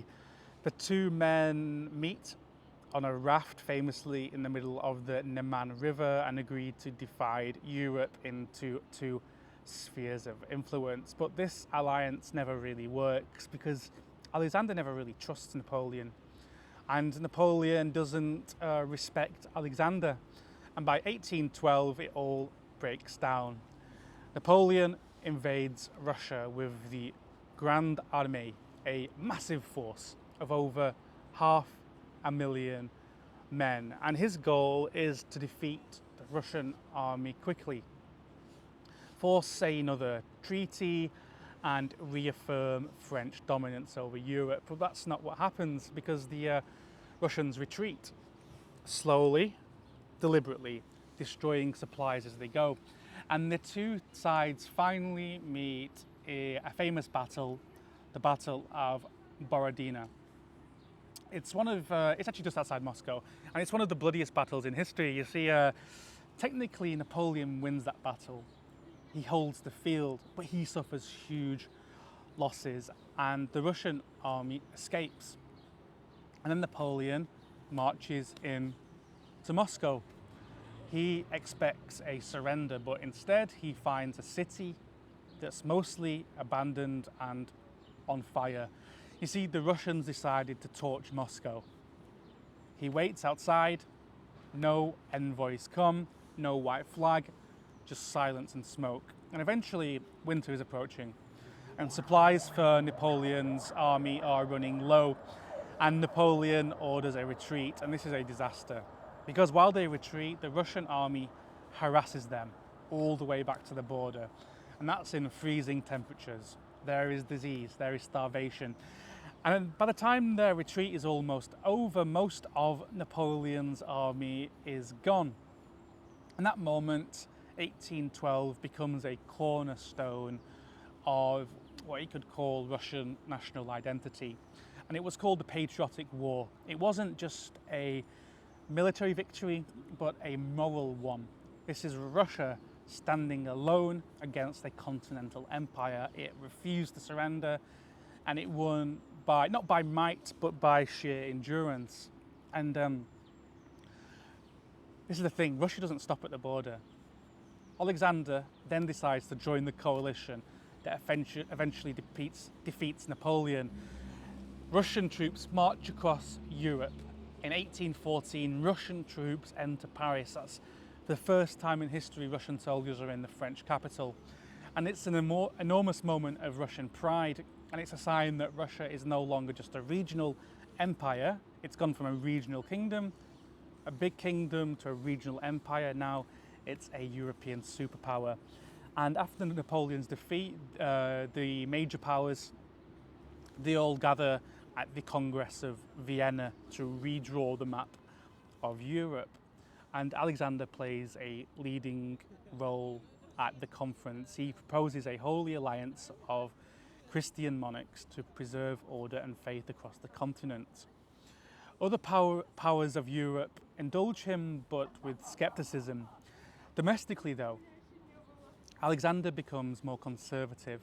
The Napoleonic Wars have shown him just how dangerous revolutionary ideas can be. He still talks a lot about reform, but in reality he does very little. He pulls back from his ideas previously about liberalism. The bureaucracy grows, censorship tightens, and the church becomes more deeply embedded in state ideology. And he dies in 1825, possibly from illness, possibly from something else, because conspiracy theories swirl. And the succession, once again, as I've said many, many times, it's messy. His brother Constantine was supposed to take the throne, but he already renounced it. So power passes to the younger brother, who is Nicholas I. And this transition isn't smooth, because when Nicholas steps up, some army officers refuse to swear loyalty to him, and they instead call for a constitution. They decide they want a more modern European-style government. And this becomes the moment known as the Decembrist Revolt, named after the month in which it happened. Now, the Decembrist Revolt is quickly crushed, but it rattles Nicholas, and it shapes the rest of his reign. You see, Nicholas I was everything Alexander wasn't. Hardline, deeply conservative, deep down, and obsessed with control. His three guiding principles were orthodoxy, autocracy, and nationality. In other words, God, the Tsar, and the Russian people in that order. And under Nicholas I, Russia becomes more centralized, more militarized, and more rigid. Censorship, again, increases dramatically. Education becomes restricted. Anything that might spread liberal or Western ideas is, well, it's considered a bad thing. The secret police are expanded, dissidents are exiled, imprisoned, or erased. And the state actually tries to micromanage culture and identity and even thought. But it's not all repression, because at this time Nicholas also oversees major railway projects. He modernizes parts of the army. He expands Russia's influence in the Caucasus, in Central Asia, in the Balkans. He sees himself as a sort of defender of Europe. He helps to crush revolutions in Poland, in Hungary, and elsewhere. And still, the system he builds is brittle. It depends entirely on obedience, on fear, and on the belief that the state can never be wrong. And in the 1850s, that system is put to the test. Russia gets pulled into the Crimean War, which is a conflict against Britain, France, and the Ottoman Empire over control of the Black Sea and religious rights in the Holy Land. And this sort of exposes just how badly Russia's military and Russia's infrastructure has fallen behind the rest of Europe. You see, Russia's army is huge at this time, but it's very poorly equipped. The roads are bad. The navy is falling behind.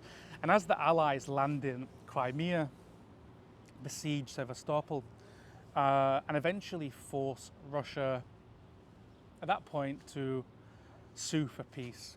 And it's a national humiliation. Nicholas then dies in 1855 in the middle of the war. He dies bitter, he dies disappointed, and he's convinced that he's failed. His son, Alexander II, inherits the state, a state that looks strong on the surface, but underneath needs serious change. So by the time Alexander II takes the throne in 1855, Russia has just been battered in the Crimean War. It's lost to a Western coalition, and the cracks in empire are now impossible to ignore. The army is bloated and inefficient.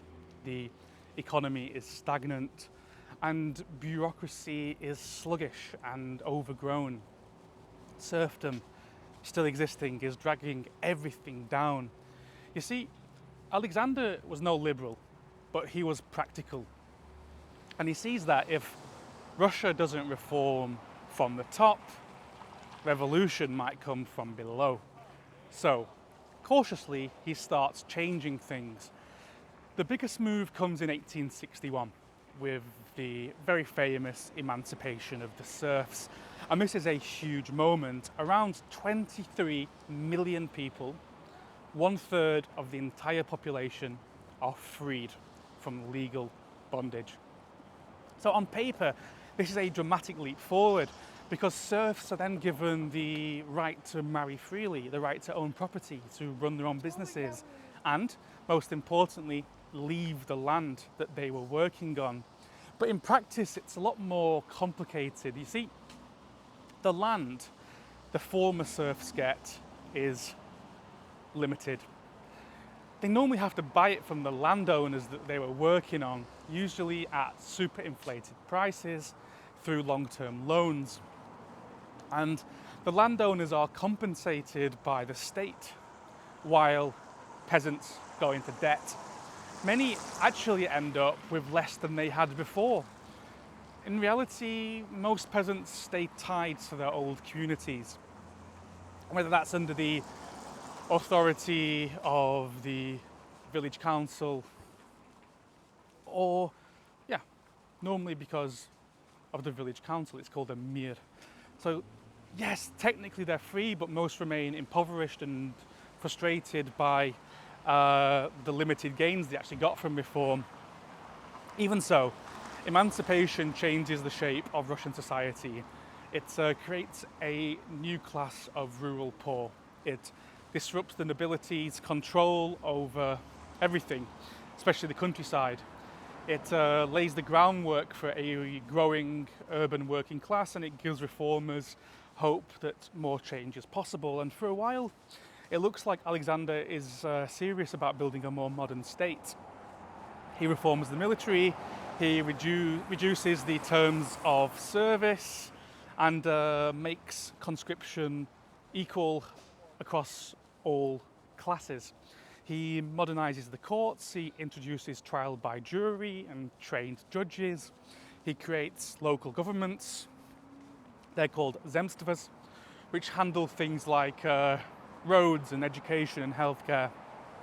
And these are elected bodies basically given to the nobility. And it gives the nobility and to a limited extent commoners a sort of voice in local affairs where they can vote, but it's mainly the nobility who are allowed to vote.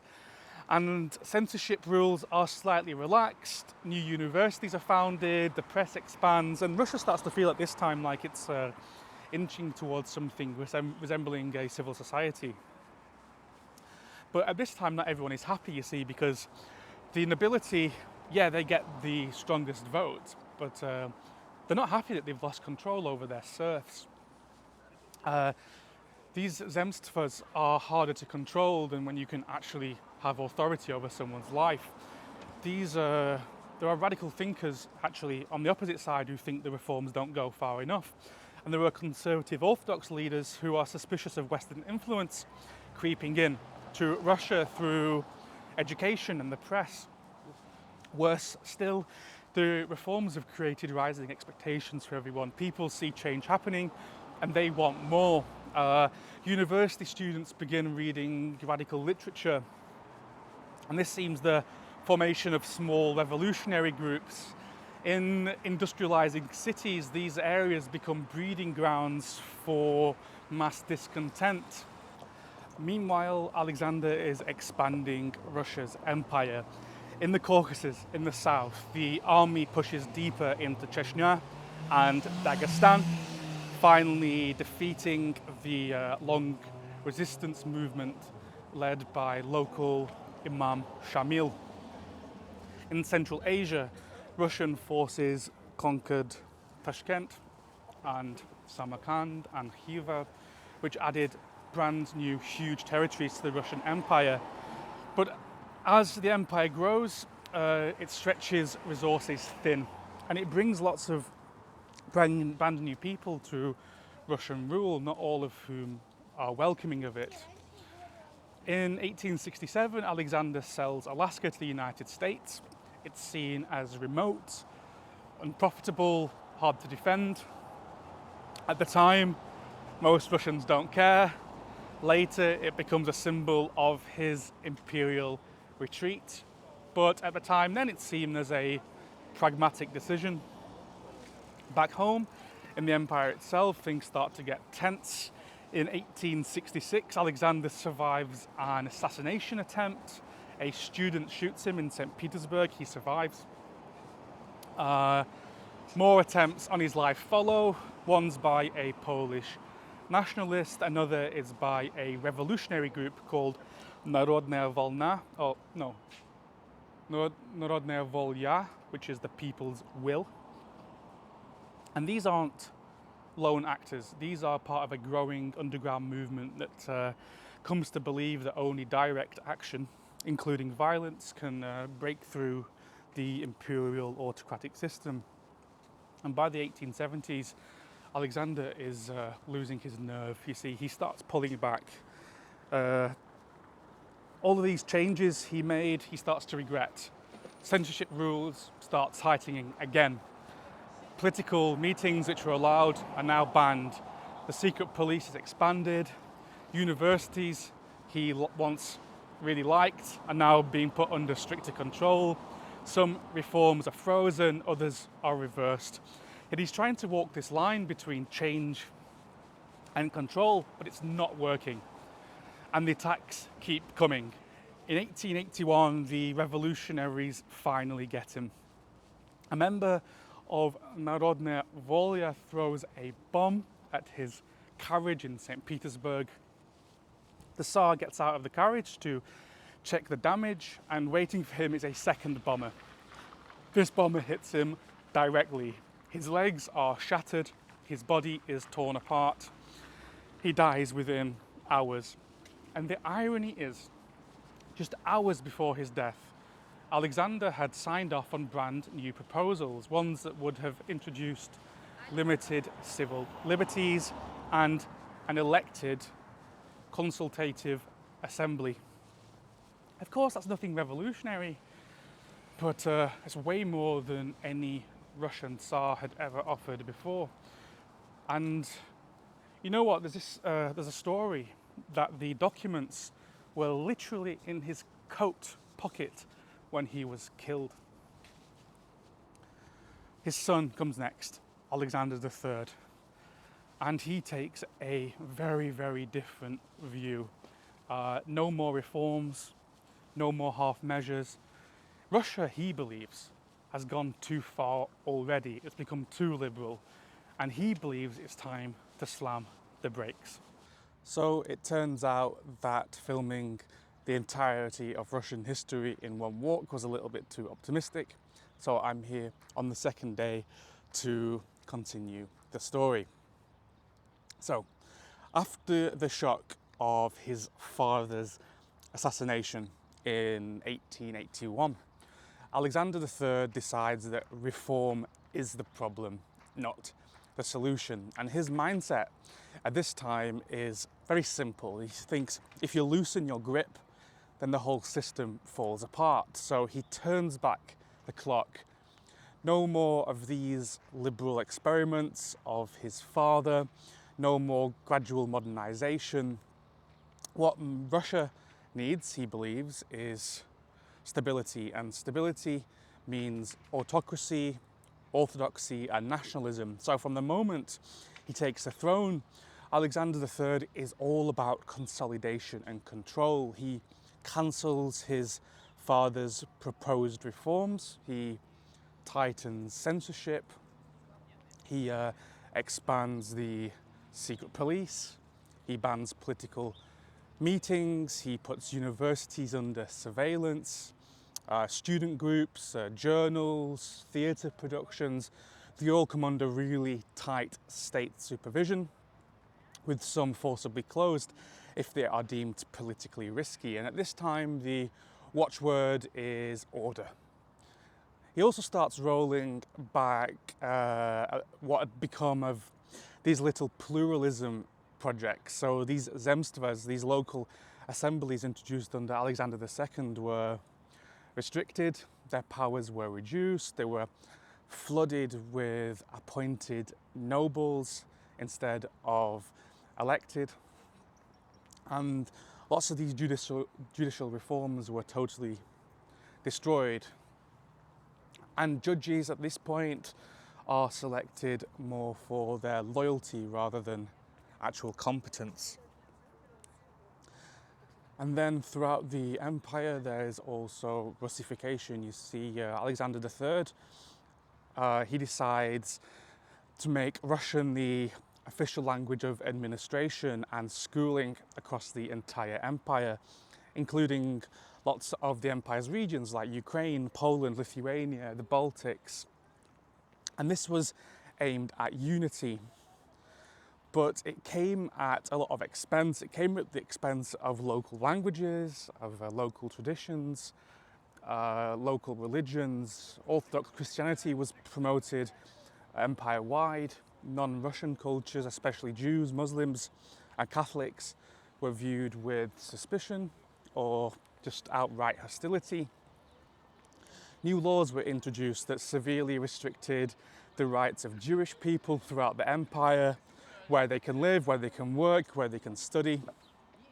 There were also pogroms in several regions, with many Jewish communities suffering severe violence and displacement during this period. Actually, thousands of those Jewish people fled to Europe and America. See, the empire was sort of tightening its grip. But underneath that tightness, underneath that surface, tension built as well. Because ironically, even as Alexander III tightened his control, industrialization at that time accelerates. And that means his financial minister, whose name was Sergei Witte, had to push through reforms to modernize the economy. So instead of going backwards, economically they're going forwards. He built up the railway network, most famously the Trans-Siberian Railway, which would eventually link Moscow all the way to Vladivostok. I've been on it, by the way. Industry began to grow, especially in textiles, coal and steel. Foreign investment also poured in from France, Germany, Britain, and new factories sprung up in cities like St. Petersburg, Moscow, and in the south in Yekaterinslav. And with this industry comes a new urban working class, poor, overworked, and increasingly aware of just how badly things were being stacked against them. Most of them had zero political rights. Many are recent peasants. They were uprooted from the countryside, jammed into the city, into overcrowded apartments instead of living on farms. And they're trapped in this moment between an unyielding autocracy above and the brutal churn of industrial life below. And at the same time, there's a new class of intelligentsia, writers, thinkers, students. They continue to create problems. Underground Marxist circles begin forming. Revolutionary newspapers and pamphlets are printed abroad and smuggled into the country. The memory of the past hasn't faded at all, you see. Now there's new movements that are more organised, more ideological, and Alexander doesn't actually live to see the consequences of these new movements that were formed against him, because he dies suddenly in 1894, likely of kidney disease. And his reign was like very calm on the surface. There were no wars, no major revolts, but the pressure underneath really started to rise under his reign.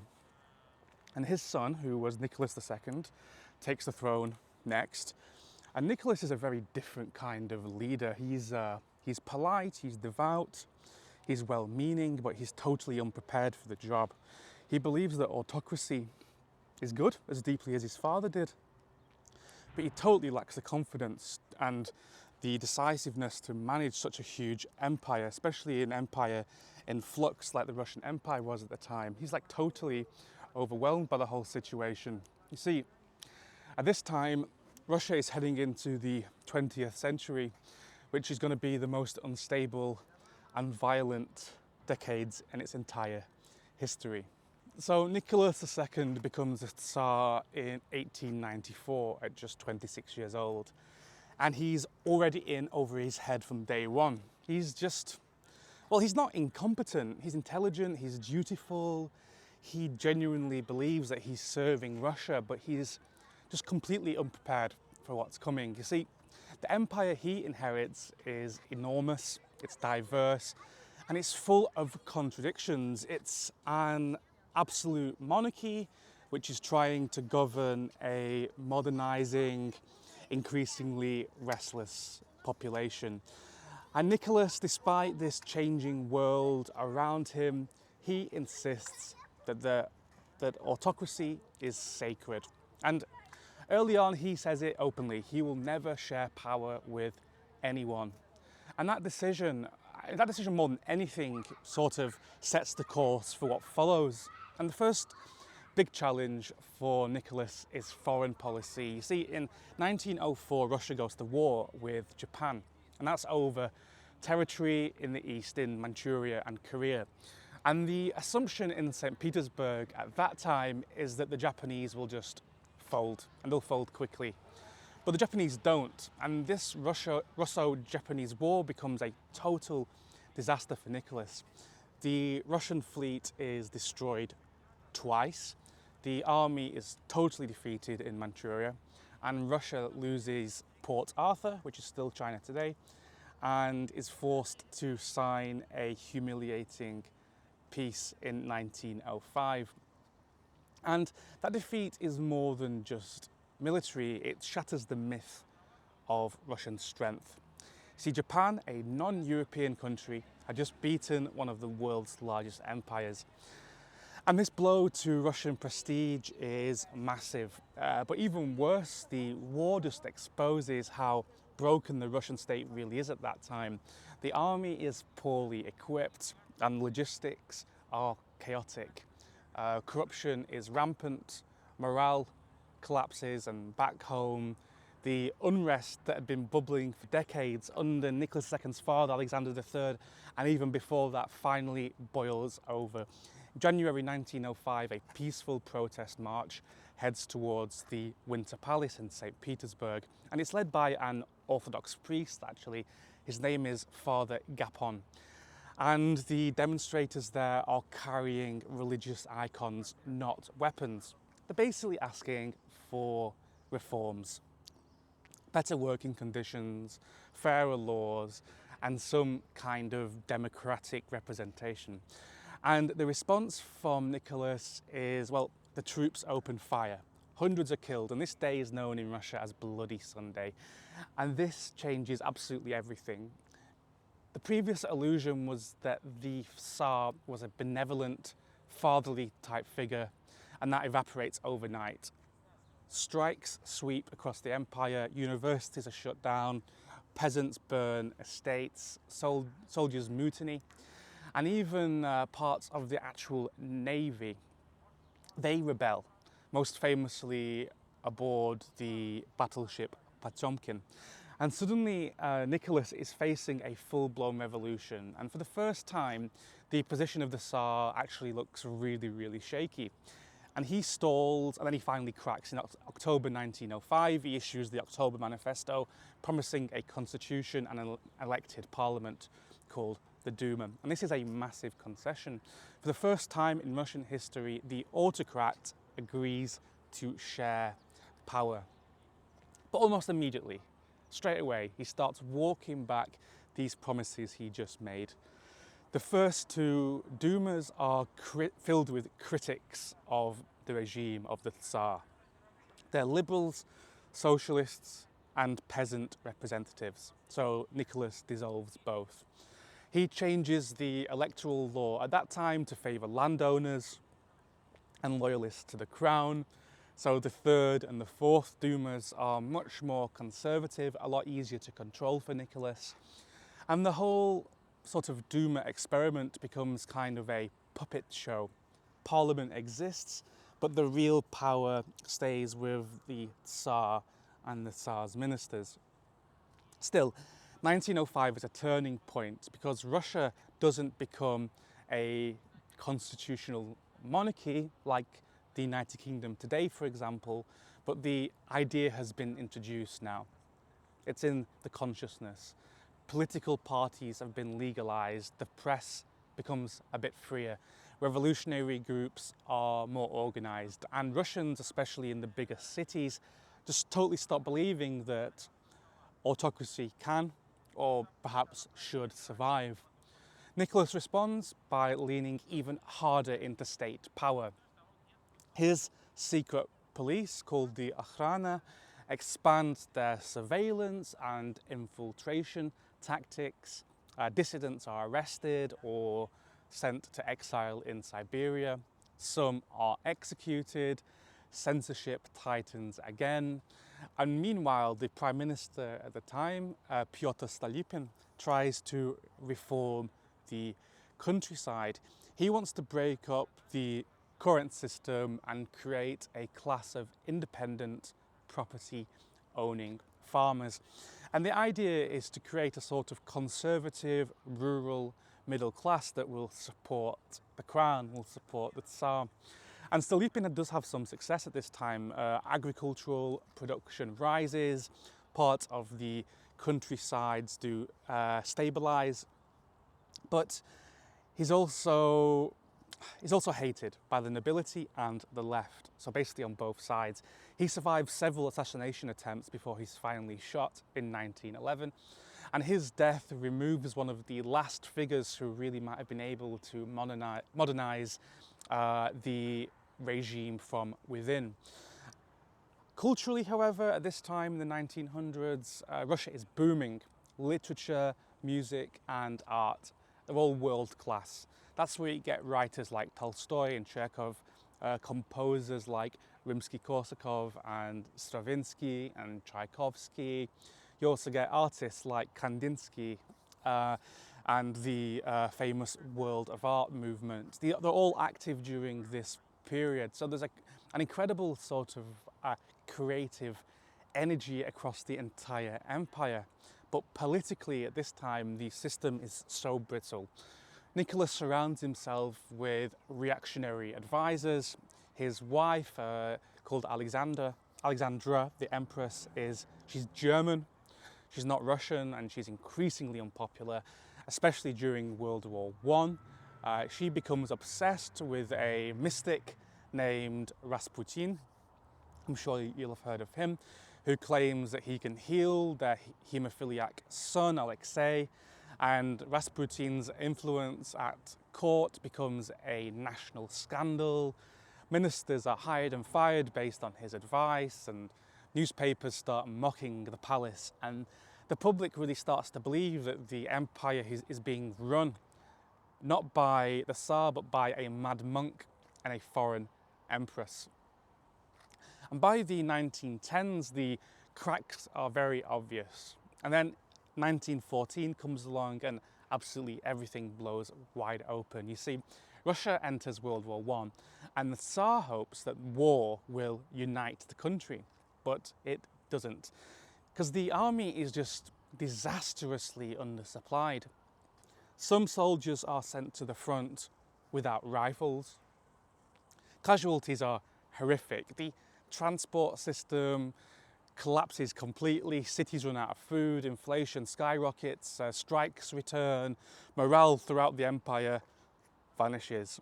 And Nicholas makes a fatal mistake.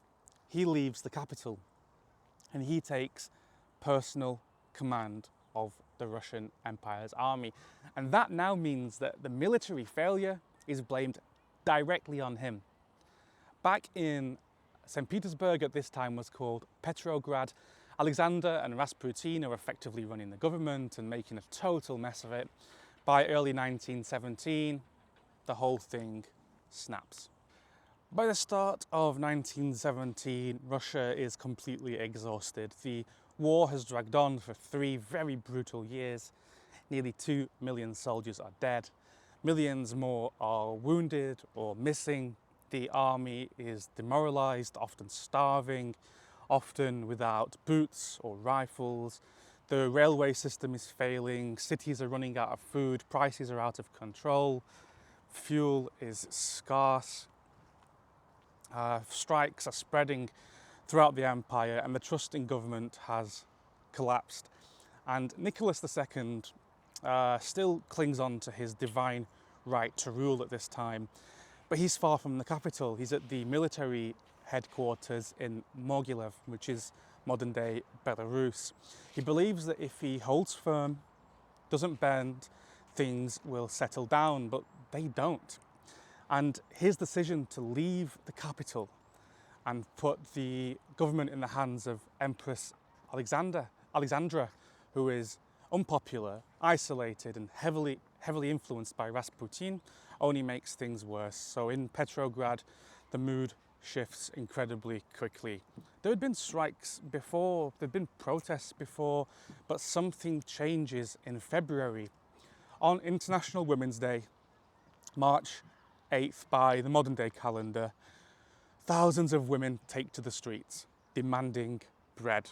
It starts as a food protest, but the workers from the factories start joining in, and then the students join in, and then perhaps most decisively, soldiers start joining in. And by the next day, it's not a protest anymore, it's a total uprising. Troops are ordered to fire on crowds, some obey, but then again, some entire units begin to mutiny. And the tipping point is reached when one of the regiments refuses to shoot civilians and instead turns its rifles on their officers. Other units follow. Within days, the army in Petrograd is siding with the revolution. Nicholas, who is still at the army headquarters, tries to assert control. He orders the Duma to be dissolved again, and this time the deputies just refuse. They declare themselves to be the provisional committee and they begin organising a brand new government.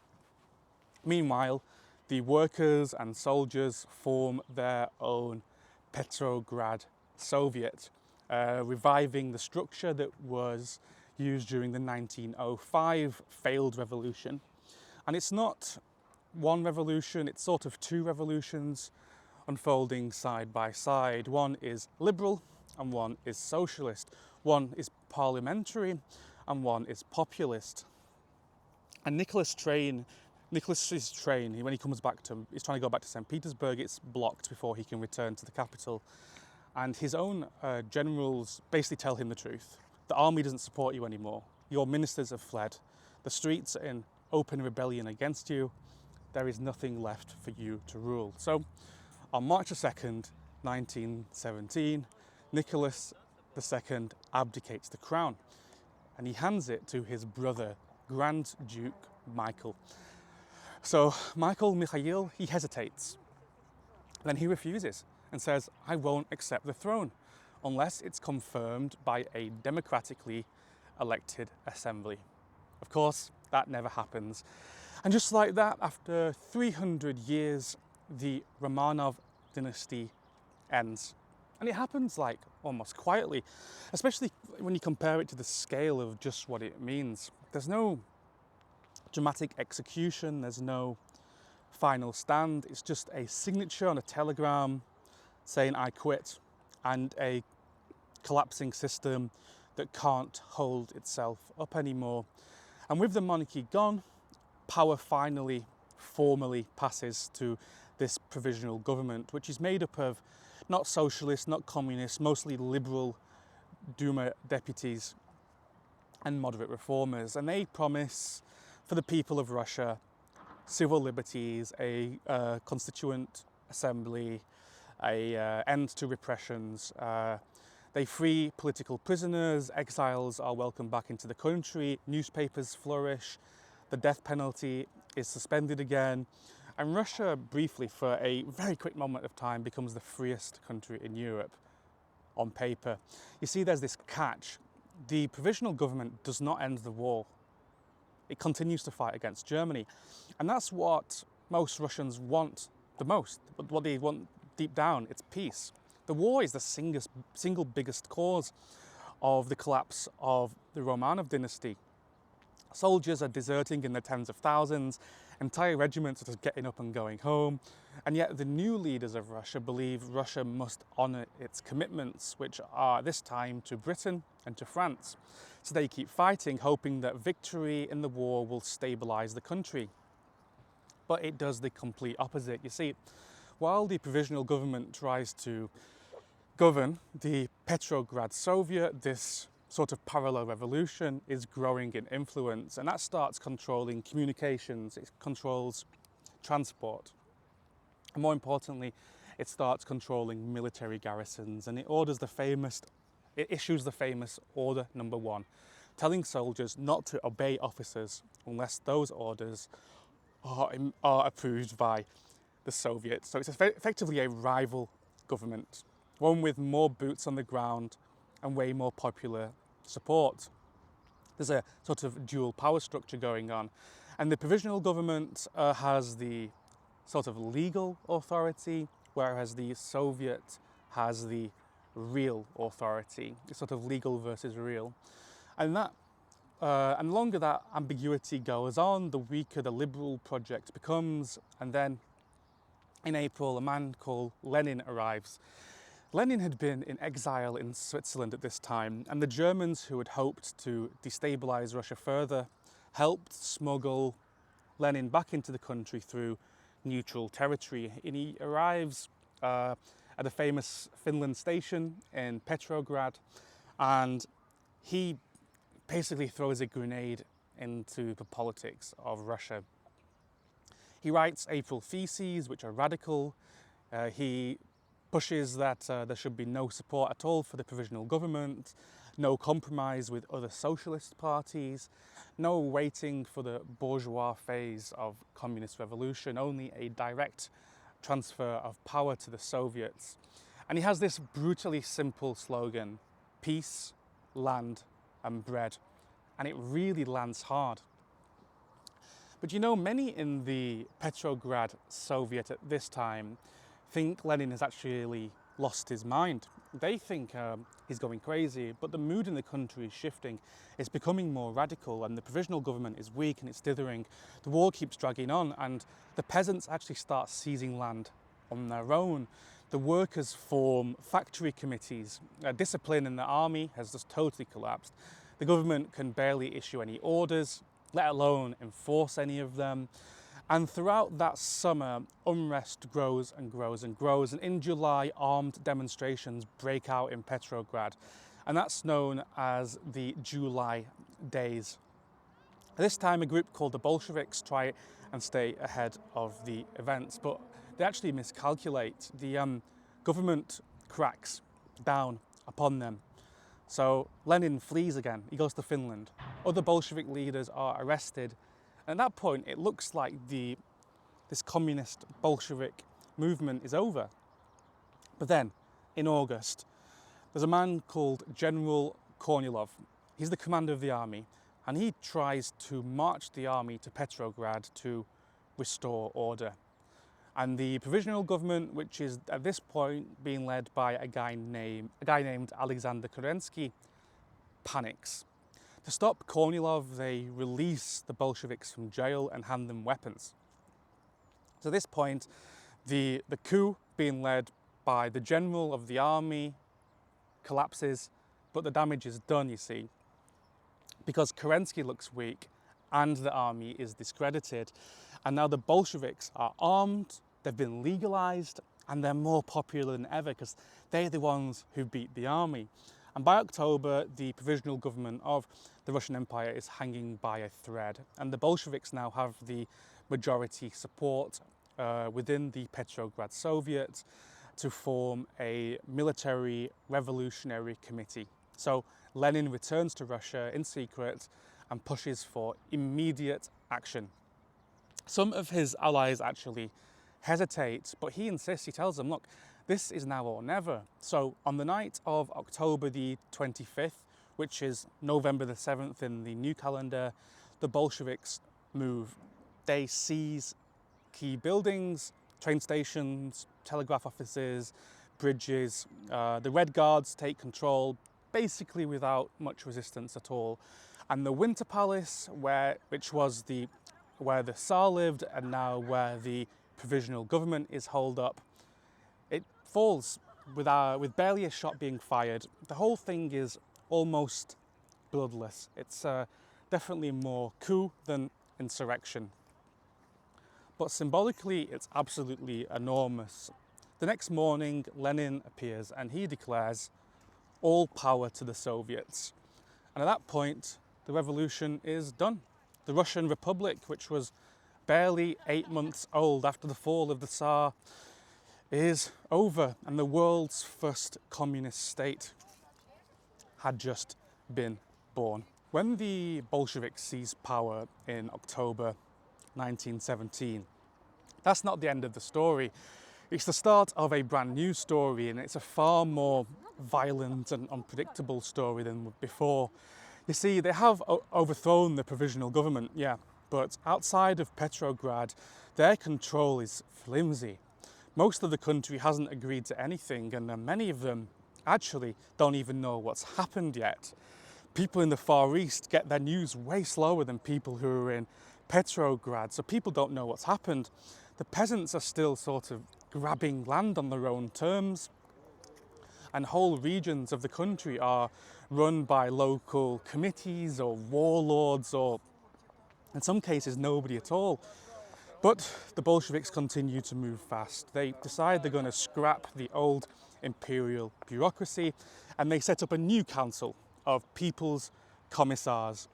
Lenin becomes the head of government, Trotsky takes charge of foreign affairs, and Stalin, who at this point is still a lesser known figure, is given the role of nationalities commissar. They immediately start issuing decrees. Land goes to peasants, factories goes to the workers, banks go to the state. At this point, marriage and divorce are totally secularized. Nobility is abolished, church property is seized. Overnight, the old order is totally wiped out on paper. And then in March 1918, they all sign the Treaty of Brest-Litovsk with Germany. It's the end of the war, but it's a brutal deal because Russia gives up massive amounts of its territory. Ukraine, Belarus, the Baltics, parts of Poland, and critics are horrified. But Lenin at this point sees it as necessary because at this point the army is broken, the people want peace, and the revolution cannot survive if the country keeps fighting a world war. But peace doesn't mean stability. You see, at this point there is opposition to Bolshevik rule, and it forms and gets bigger basically instantly. Former officers in the Tsarist government, former liberals in the old parliament, the Duma, nationalists and foreign powers and rivals in different socialist factions, they all begin to organise against Lenin.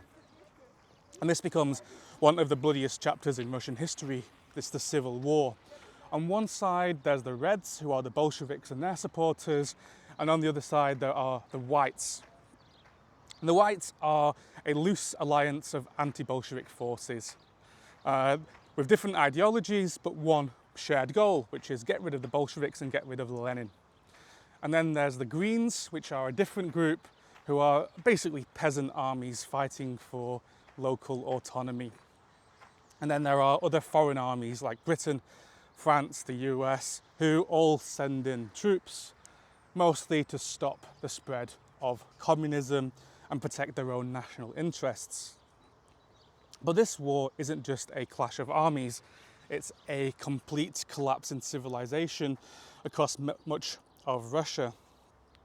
You see, at this point, towns are changing hands constantly, rail lines are cut, grain supplies are seized, famine spreads, disease, especially typhus, kills millions of people, villages are burned, civilians are executed as either counter-revolutionaries or, on the opposite side, Bolshevik spies, basically depending on who gets to them first. And to hold their ground, Bolsheviks impose what they called war communism. So private trade is banned, grain is requisitioned from peasants, often at gunpoint, factories are militarized, strikes are banned, and the economy shrinks to basically nothing. Some people have to resort to bartering. In some places, workers are paid not in money, but in firewood and potatoes. And this is also the start of the Red Terror. The Bolsheviks create the Cheka, which is Lenin's new secret police led by Felix Dzerzhinsky. And their job is to eliminate enemies of the revolution. And that includes former nobles, former priests, business owners, liberal politicians, and socialists in rival factions. There are show trials, executions, mass arrests. That's all becomes routine. Prisons are overflowing and entire classes of people are now considered enemies. Lenin defends this as necessary. In his words, he said, "We are not waging war against individuals, we are exterminating the bourgeoisie as a class." Meanwhile, at this time, the people against the Reds, the Whites, aren't much better either. Where they gain territory, they carry out their own purges, executing Bolsheviks, Jews, and people they suspect of being leftists. In Ukraine, various factions carry out pogroms, killing tens of thousands of Jews in some of the worst anti-Semitic violence in modern history. Because the civil war has no single front. There are multiple shifting battles across a vast area, from Siberia to the Caucasus to Ukraine. And it drags on for years, and sometimes it looks like the Bolsheviks might lose, especially in the year 1919 when white forces get within striking distance of Moscow. But the Reds have two big advantages. They have organisation and they have purpose. And at this point, Trotsky is now in charge of the Red Army, and he imposes strict discipline. He reintroduces ranks, uniforms, and even brings back some tsarist officers, of course, under the close watch of Bolshevik commissars to help them win. He uses the country's rail network to move troops quickly. He's ruthless, but very, very effective. And the Bolsheviks hold the center. They hold Petrograd, they hold Moscow, and they hold the industrial heartland. Whereas the whites are scattered, they're disorganized, they're divided. Some of them want monarchy, some of them want a republic, some of them are barely political at all. They're just supported by foreign powers. But this foreign intervention totally backfires, and it plays into the Bolshevik propaganda that they're defending Russia from foreign imperialist invaders. And then at this time there's the Tsar, because the Tsar is still around, he's still alive, but Nicholas II and his whole family had been under house arrest since 1917. It was first in Petrograd, and then they were moved to Siberia. And then in July 1918, the whites are advancing on Yekaterinburg, where Nicholas II is, and the Bolsheviks make the most consequential decision. They decide to execute the entire Romanov family. Nicholas, Alexandra, their 5 children, and 4 of their servants are taken to a basement and shot. It's a shocking moment meant to eliminate any chance of a royal restoration, and it ensures that there's absolutely no chance of turning back the clock. By 1920, the Red Army has crushed most of the organised resistance. The whites are defeated, foreign powers are forced to withdraw, and the final holdouts, for example, the Ukrainian anarchist Nestor Makhno, they're all eventually overwhelmed. And the Bolsheviks are the only ones left standing. But it's at an enormous cost for Russia and the Russian Empire. The war kills an estimated 7 to 12 million people, mostly civilians. Entire regions of the country are devastated. The economy is wrecked. Famine spreads again, especially in the Volga region in the center of the country. There are even reports of this time of cannibalism. Millions more die in the 1921 famine, and Lenin knows at this point that the country can't survive on just terror and confiscation. So 1921, he introduces something new called the New Economic Policy, known as the NEP. And this is a partial retreat from communism. Small private businesses are allowed again. Peasants are allowed to sell surplus grain on the open market. The state keeps control of heavy industry, but the rest of the economy loosens up a little bit. And this works slowly.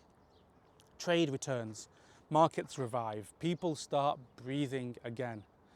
But politically, the regime stays tight. There's no loosening like economically. Now, the Bolsheviks have been renamed at this time to the Communist Party, and they ban all other political parties, even other leftists. Mensheviks, social revolutionaries, they are jailed or exiled. Press freedom, totally gone. The Soviets, these little committees that existed before, still exist, but they're just window dressing at this point because the real power sits in the party, and the party is ruled from the top.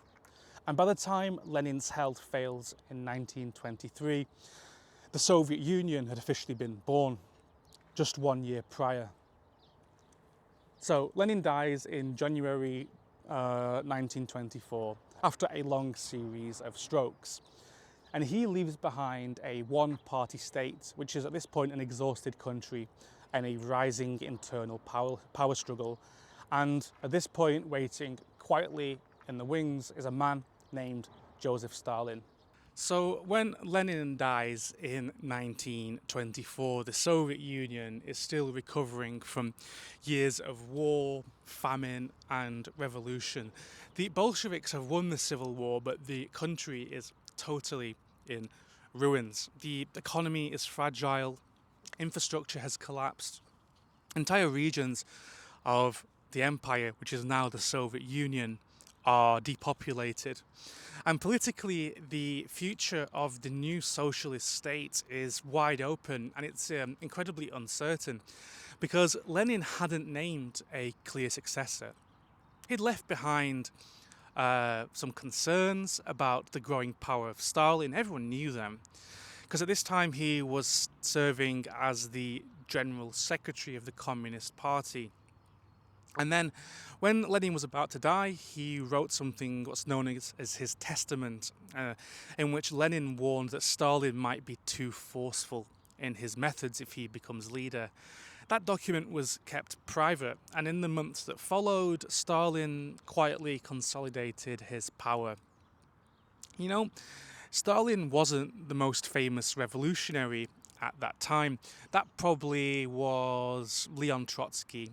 Because Trotsky was charismatic, he was a gifted speaker, and he was well known for his role in building the Red Army and winning the revolution.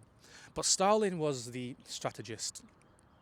He built alliances inside the party, he understood the machinery of state, and he gradually over time placed loyal figures in key positions.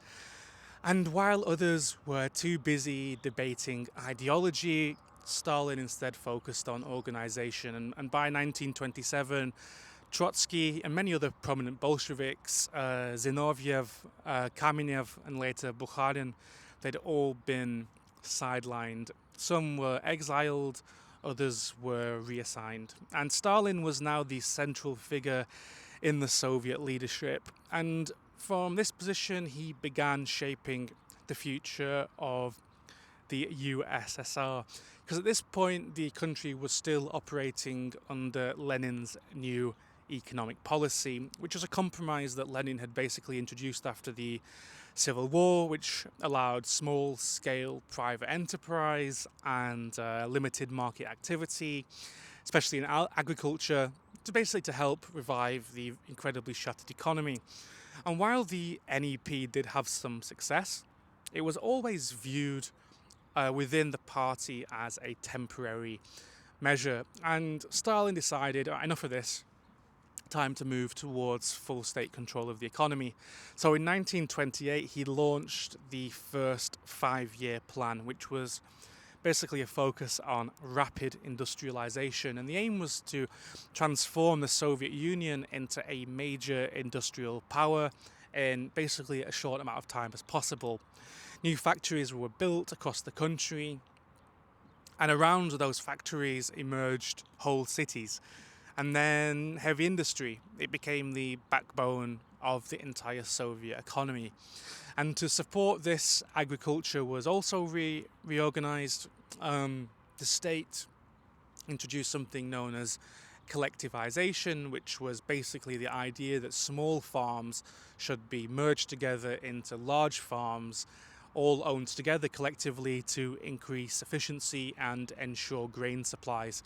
And this was a massive shift. Many peasants resisted, and in response the state pushed forward more forcefully, tightening control over the countryside.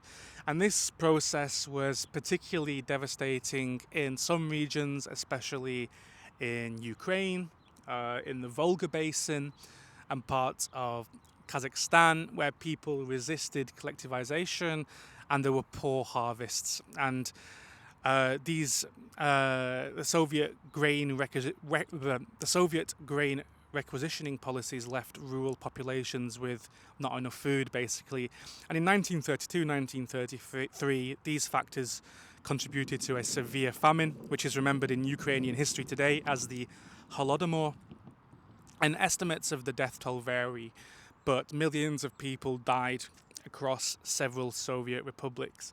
And the famine at this point, it remains today as one of the most debated and painful chapters of the Soviet era. And interpretations massively differ in the causes, basically depending on your own historical and political perspective. In Ukraine today, it's widely regarded as a genocide. In Russia, the official position is that the famine was a tragic and unintentional consequence of broader Soviet policies like collectivization, mixed with environmental factors like a poor harvest. Either way, what's clear is that this period left a deep historical wound in Ukraine and beyond, which still continues to shape national memory in Kiev to this day. And while the countryside of the Soviet Union suffered, urban output, industrial output soared. Steel production increased rapidly, new transport networks were built throughout the Soviet Union, literacy improved across the country, and many people viewed these industrial advances as signs that the USSR was catching up with or even overtaking the West in key areas. At the same time, Stalin's government began tightening internal control. The 1930s saw what became known as the Great Purge, which was basically a period of very intense political repression where thousands of party members, military officers, intellectuals, and ordinary citizens were accused of being disloyal to the Soviet regime. Some were arrested, others were imprisoned, many were sent to labor camps, and a smaller number of those were just executed. And these purges affected every part of Soviet life. The army lost so much of its senior leadership. The party was gutted, had to be restructured. Writers, scientists, cultural figures are all scrutinized. And the NKVD, which was the name of the Soviet security service at this time, played a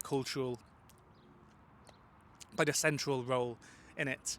And historical interpretations of the Great Purge vary today.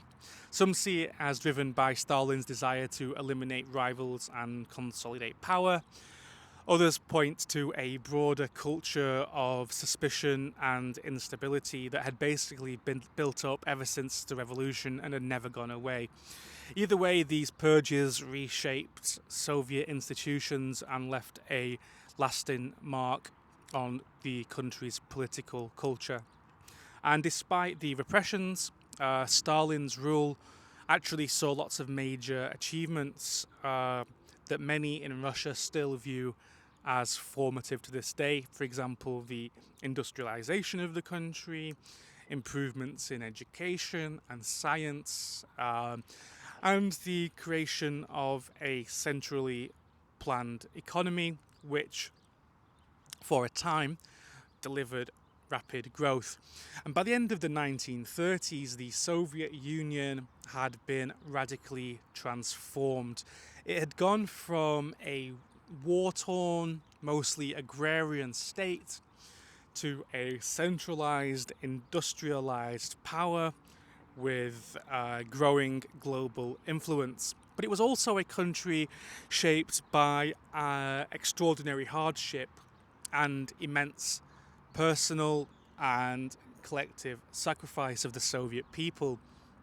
You see, Stalin's rule would continue throughout the most dramatic event of the 20th century, which was World War II. And that chapter, more than any other, would define not just his leadership, but the identity of the Soviet Union for generations to come. So, by late 1930s, tensions in Europe are rising fast. Fascist Italy has invaded Ethiopia, Germany has absorbed Austria and taken over Czechoslovakia. War feels inevitable at this time. And in the middle of it all, the Soviet Union is, of course, watching very carefully, trying to buy time to secure its borders and avoid being drawn into another European war before it's ready.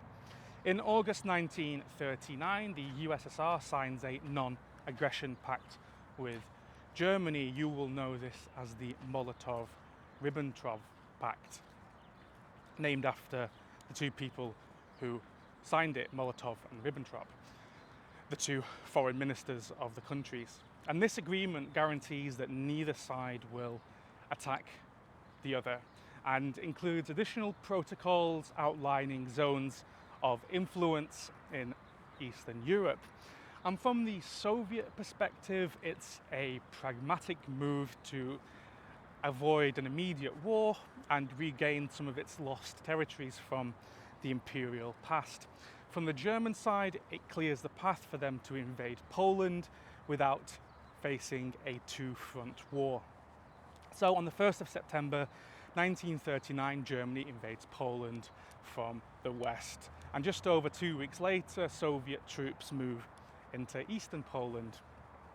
And at this point, Poland is divided, and within weeks, basically, the entire state ceases to exist. The USSR also moves to secure Baltic states, parts of Finland, Bessarabia, and these moves today remain a subject of considerable debate inside Russia and are interpreted differently a lot of the time depending on national perspectives. In countries like Poland and the Baltics, they are remembered as Soviet occupations. In Russian accounts, they are seen as strategic buffer zones ahead of what they viewed as an expected German invasion. And that invasion does come in June 1941, when Nazi Germany violates the Molotov-Ribbentrop Pact and launches Operation Barbarossa, which is the largest military invasion in human history. Over 3 million Axis troops pour over the Soviet border, catching the Red Army totally off guard. Entire regions are overrun in weeks. Soviet airfields are destroyed on the ground.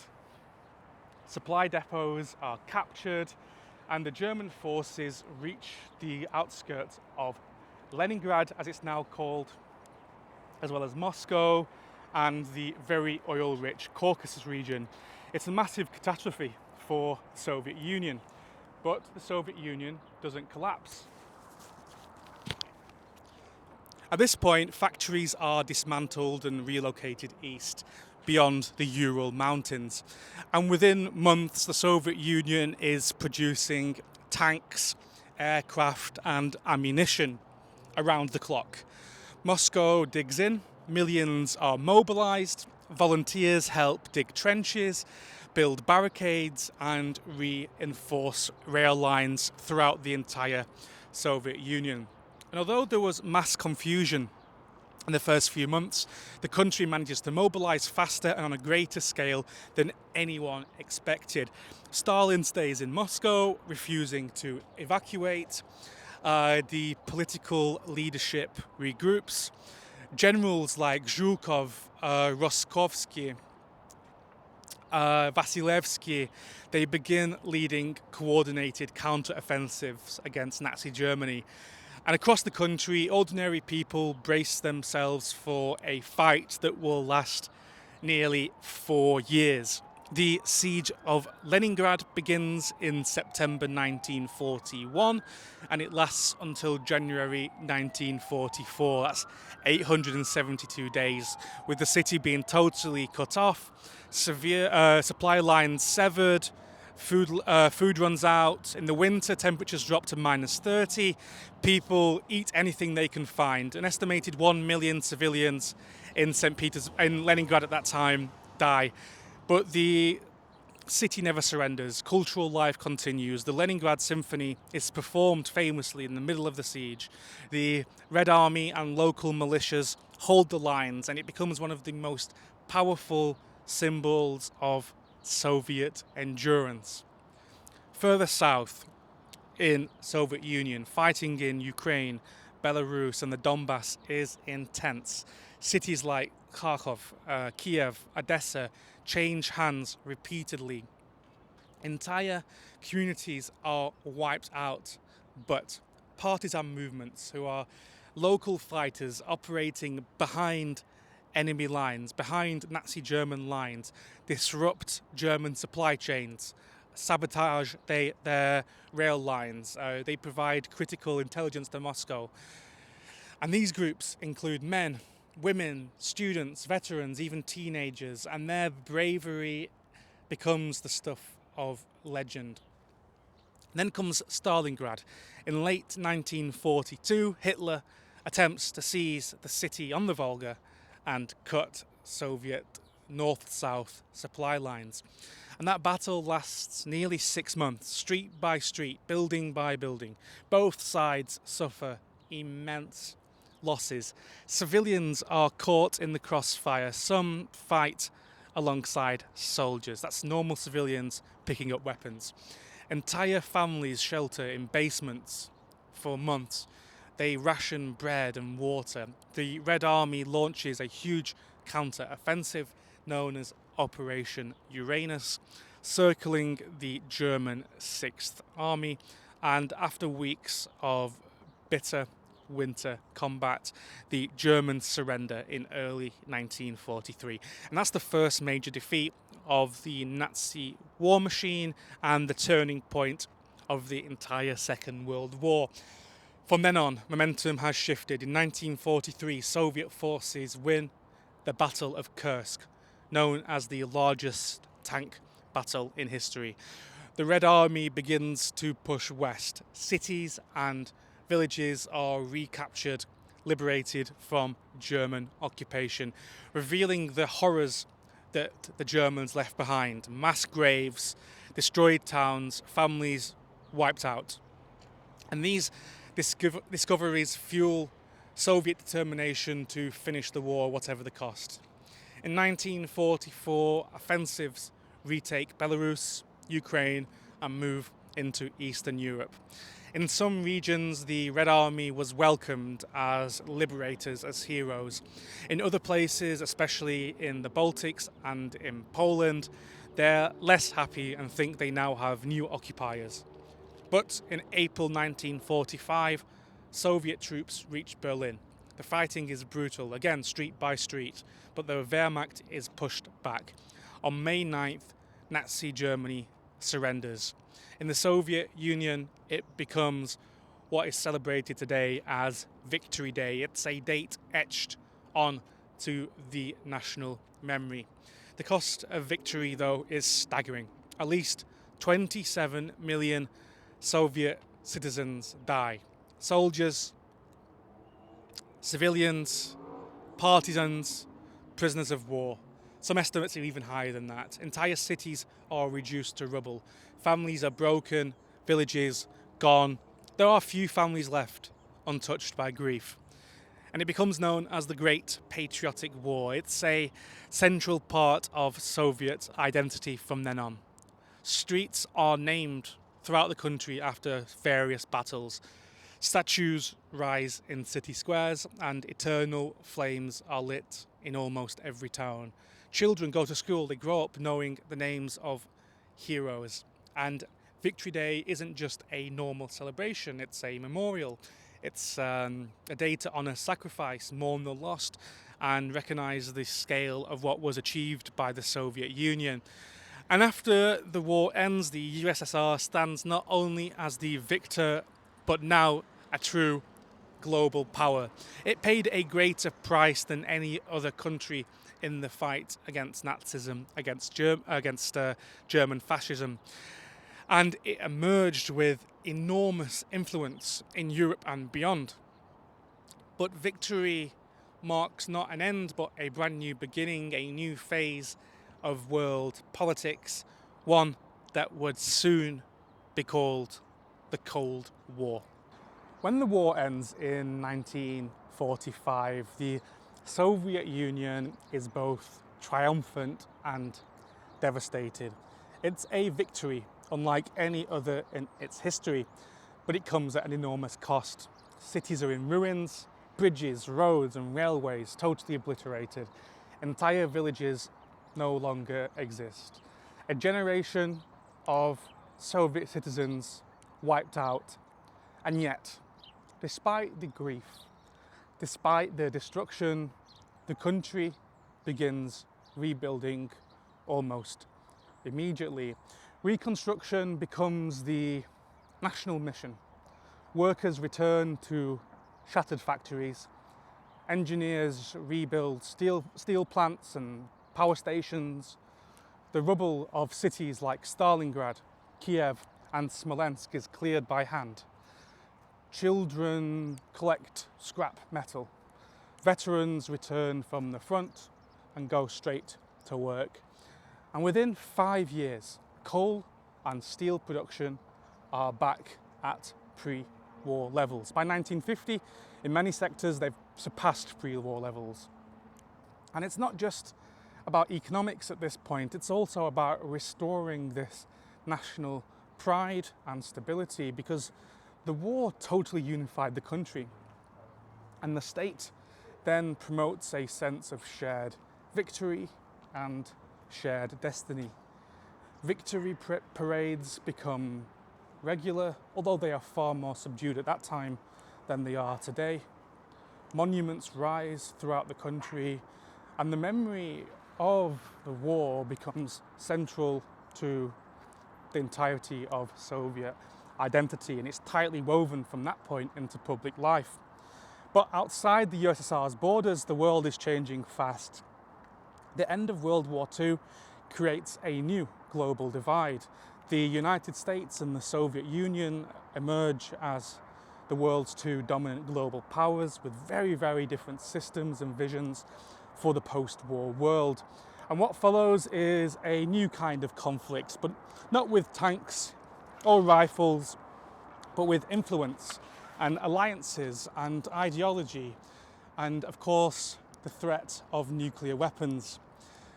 The Cold War begins quietly, with both sides consolidating their zones. In Eastern Europe, the Soviet Union supports the formation of governments around the continent aligned with socialist principles. Poland, East Germany, Czechoslovakia, Hungary, Romania, Bulgaria, they all gradually come under Soviet influence. Each country has its own path, but by the late 1940s, the region is known in the West as the Eastern Bloc. Western leaders, of course, they call that expansion. The Soviet leadership calls it security. After the trauma of World War I and then World War II, much of which began on the country's western frontier, the idea of creating a protective buffer is not seen as a strategy, but as survival. Back at home in the Soviet Union, Stalin begins to enter the final stages of his rule.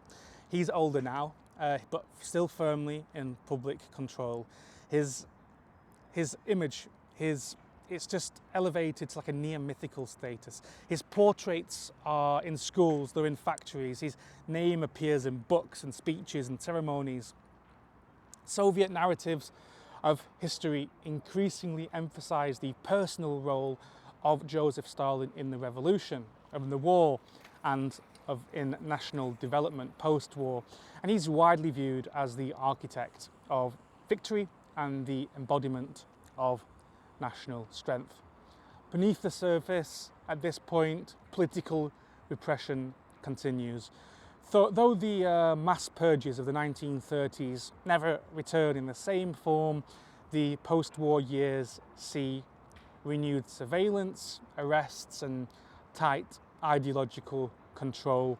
The security services remain powerful. Writers and scientists and even war heroes are expected to conform. Any hint of anti-Soviet activity is taken seriously. In 1949, the USSR successfully tests its first atomic bomb, which brings the country into the nuclear age, which changes everything, because until that point the Cold War was mostly a political contest, and now it becomes existential. The world now lives under the shadow of nuclear weapons, and the international arms race begins. The late Stalin years are also marked by a growing sense of suspicion and caution within the leadership. Several high-ranking officials fall out of favour with Stalin. In the early 1950s, a prominent group of doctors are accused of plotting against Soviet officials. That investigation was never fully resolved. Some historians argue today that back then a new purge was being prepared. Others believe that Stalin's health was declining, and at that point the system was already beginning to shift. In March 1953, Stalin suffers a stroke at his dacha, and he dies a few days later. And his death is a moment of shock for the country, because for many he'd been the only leader they had ever known. Some people weep openly in the streets. His body lies in state, and huge crowds gather to say goodbye. And whatever opinions people had of Stalin, one thing is clear: an era is over. Because Stalin then leaves behind a very powerful and industrialized country, a country that has survived near annihilation and returned to power. Well, it's not returned to power, it's emerged as a superpower. A society that is now shaped by decades of centralization, hardship and sacrifice. The institutions of the state at this point are strong but brittle. The world is watching closely to see what comes next after Stalin. After Stalin's death in 1953, there's no immediate, obvious successor. Instead, power is shared awkwardly between a few top officials: Lavrentiy Beria, Georgy Malenkov, Vyacheslav Molotov, and Nikita Khrushchev among them. And for a while, nobody is really quite sure who's the one in charge. But behind the scenes, Khrushchev starts building alliances. He starts outmaneuvering rivals. He starts setting the tone for a different style of leadership. The first shift comes quickly. Beria, who is the head of the security services and one of the most feared figures of the entire Stalin era, is arrested just 3 months after Stalin's death. He's accused of treason and executed by the end of the year. And it sends a signal that the most repressive elements of the previous period are being reined in. Some camps are closed, some political prisoners begin to return home, but the major turning point comes in 1956 at the 20th Party Conference. There, behind closed doors, Khrushchev delivers a speech that shocks the entire Communist Party. He criticizes Stalin and Stalin's cult of personality, the purges, the arrests, the climate of fear that had defined the whole of the 1930s. He doesn't reject Stalin's legacy outright. He credits him with the victory in the war and for building socialism, but Khrushchev makes it clear that serious mistakes were made by Stalin, and his speech is made, well, it's meant to remain secret, remain internal, but word spreads quickly. Copies are leaked abroad, and for many Soviet citizens it's the first time that the official line diverges from the Stalin myth. Some people feel vindicated, others feel confused or unsettled. Either way, this marks the beginning of a new period that becomes known in history simply as the thaw. And for a time, things really do begin to thaw. Censorship is relaxed, cautiously. Previously banned authors are allowed to be published again. For example, Solzhenitsyn's One Day in the Life of Ivan Denisovich appears in a mainstream magazine. Films start to tackle more realistic themes. Poets are allowed to perform in public again. And there's a sense of cultural openness that begins to return. Khrushchev promotes a brand new line. It's called Socialism with a More Humane Face. He speaks against bureaucracy and he pushes for higher living standards. Housing projects accelerate. You see rows of identical apartment blocks known as Khrushchevki. They rise in every Soviet city. You can still see them today. And for millions of people, it's their first time in their entire life for living in a private home. He also shifts attention to agriculture, launching what's called the Virgin Lands campaign to increase grain output by cultivating vast areas in Kazakhstan and Siberia. And that brings with it short-term success, but problems with soil quality and planning begin to emerge in later years. Still, it reflects the energy and the ambition of the early Khrushchev era. On the global stage, Khrushchev is bold and unconventional. He formalizes the Warsaw Pact in 1955 to solidify Eastern Bloc security. And when protests break out in Hungary in 1956, Soviet troops are sent in to restore control. The crackdown is severe and it highlights the limits of political reform. Still, Khrushchev also seeks moments of détente. In 1959, he becomes the first Soviet leader to visit the United States of America. He tours farms and factories and supermarkets. And the visit is awkward if you've ever seen the videos, but it's significant because it signals a new willingness to engage, at least symbolically. In 1961, the USSR puts Yuri Gagarin into space, the first human to orbit the Earth. It's a milestone that captures global attention and gives the Soviet Union a powerful image of scientific and technological leadership. But later that year, Cold War tensions spike again. In Germany, the Berlin Wall goes up, dividing East and West. In 1962, the Cuban Missile Crisis brings the world to the brink of nuclear war. After a tense standoff, the USSR agrees to remove its missiles from Cuba. The US in turn pledges not to invade the island. So the crisis ends peacefully, but Khrushchev's handling of it draws mixed reactions, domestically and internationally. And by the early 1960s, criticism of Khrushchev's leadership is growing. Some of his reforms are seen as inconsistent. Others find his style too unpredictable.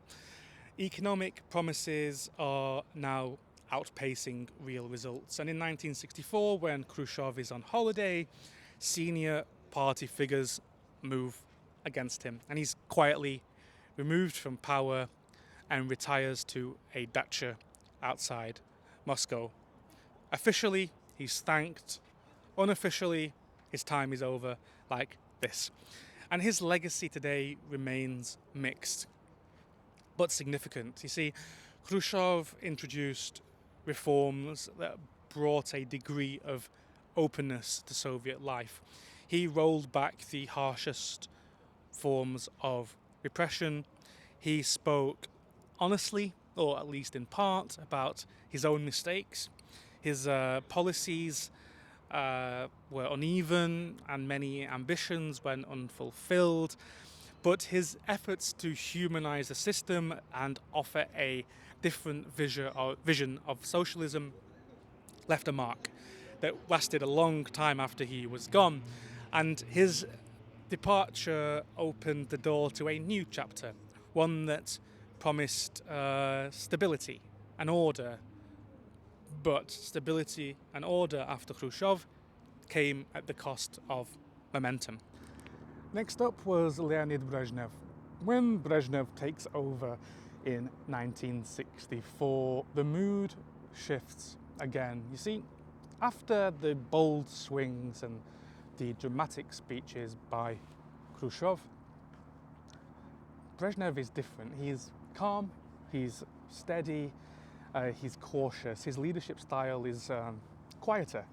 It's more collective. And the Soviet Union enters a period that's later described, half with pride, half with sarcasm, as stability. And for many people, it really does feel that way. The late 60s and the 70s are years of predictability.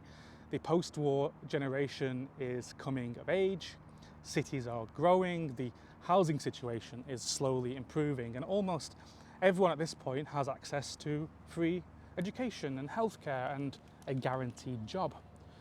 The shelves aren't always full, but you aren't starving either. And life might not be glamorous, but it's safe, and that counts for something. At this point, Brezhnev focuses on maintaining order, not reinventing the system again. So he reverses some of Khrushchev's decentralizing reforms, restores power to central ministries, and avoids any risky experiments. He projects this public image which is of a grandfatherly figure, slow-spoken, but not especially inspiring, but reliable. And culturally, this is the age of Soviet everyday life. Queuing for sausages, reading Pravda, watching concerts on black and white televisions, growing tomatoes on your balcony or at the dacha. The apartment blocks of this era, which are known as Brezhnevki, aren't beautiful, but they're warm, they have hot water, and for many Soviet citizens, especially outside of Moscow and Leningrad, the big cities, that's good progress. But underneath the surface at this time, cracks again are beginning to form, because the economy, while steady, starts to lose steam. The focus on heavy industry remains, but there's very little innovation. Agriculture is still plagued by inefficiency, despite absolutely massive subsidies. The shadow economy, which is informal trade and under-the-table deals, begins to grow. Everyone learns to navigate shortages when they appear. If the official store doesn't have what you need, maybe a friend does, or maybe a friend of a friend does. At the top, politically, it's kind of in a state of political paralysis. The Communist Party grows more conservative. Promotions within the party are based on loyalty instead of new ideas. The leadership gets older, and by the 1970s, the Politburo is mostly in their 70s. Jokes about gerontocracy start to circulate. The term zastoi, or stagnation, becomes shorthand for this entire era. But Brezhnev's popularity stays surprisingly strong, because after decades of upheaval, people value a bit of normality, and partly because Brezhnev delivers on his core promise: no more terror, no more purges, no more mass arrests. You can't talk about politics in public, but you're unlikely to be sent to a camp for reading the wrong book. And dissent exists, of course, but it's usually small and quiet and tightly controlled. Dissident writers like Andrei Sakharov or Alexander Solzhenitsyn and Nadezhda Mandelstam challenge the official line. Some are sent to exile, others are silenced or closely watched, and that's when the phenomenon of samizdat comes, self-published underground literature which circulates from hand to hand. Radio Free Europe and the BBC are jammed, but people find ways to listen. The state is still powerful, but it's not all-seeing anymore. In foreign policy, Brezhnev takes a harder line than Khrushchev did. The doctrine of limited sovereignty emerges. Basically, if a socialist country in the Eastern Bloc starts to drift too far away from Moscow's orbit, the USSR will intervene. That's limited sovereignty. In 1968, Soviet tanks roll into Czechoslovakia to suppress the Prague Spring, a reform movement that was aimed to build socialism with a human face, and the message is clear at this point. Political pluralism in the socialist world would not be tolerated. At the same time, Brezhnev pursues détente with the West. In the 1970s, the USSR and the United States signed a series of arms control agreements, SALT I, the Helsinki Accords, all designed to reduce the risk of nuclear war and improve democratic diplomatic relations. Cultural exchanges increase. Soviet tourists visit Western Europe. Western films appear censored on Soviet screens. And for a while, it looks like Cold War tensions are cooling. But by the late 1970s, things start unraveling again. You see, in 1979, the Soviet Union invades Afghanistan to support a struggling socialist government. It's supposed to be a rapid, a quick and effective intervention, but it turns into a grinding war. Soviet troops face fierce resistance from local fighters, some of them, of course, backed by the West. Casualties rise, morale drops, and that becomes the USSR's Vietnam, a war very few people support, but no one knows how to end.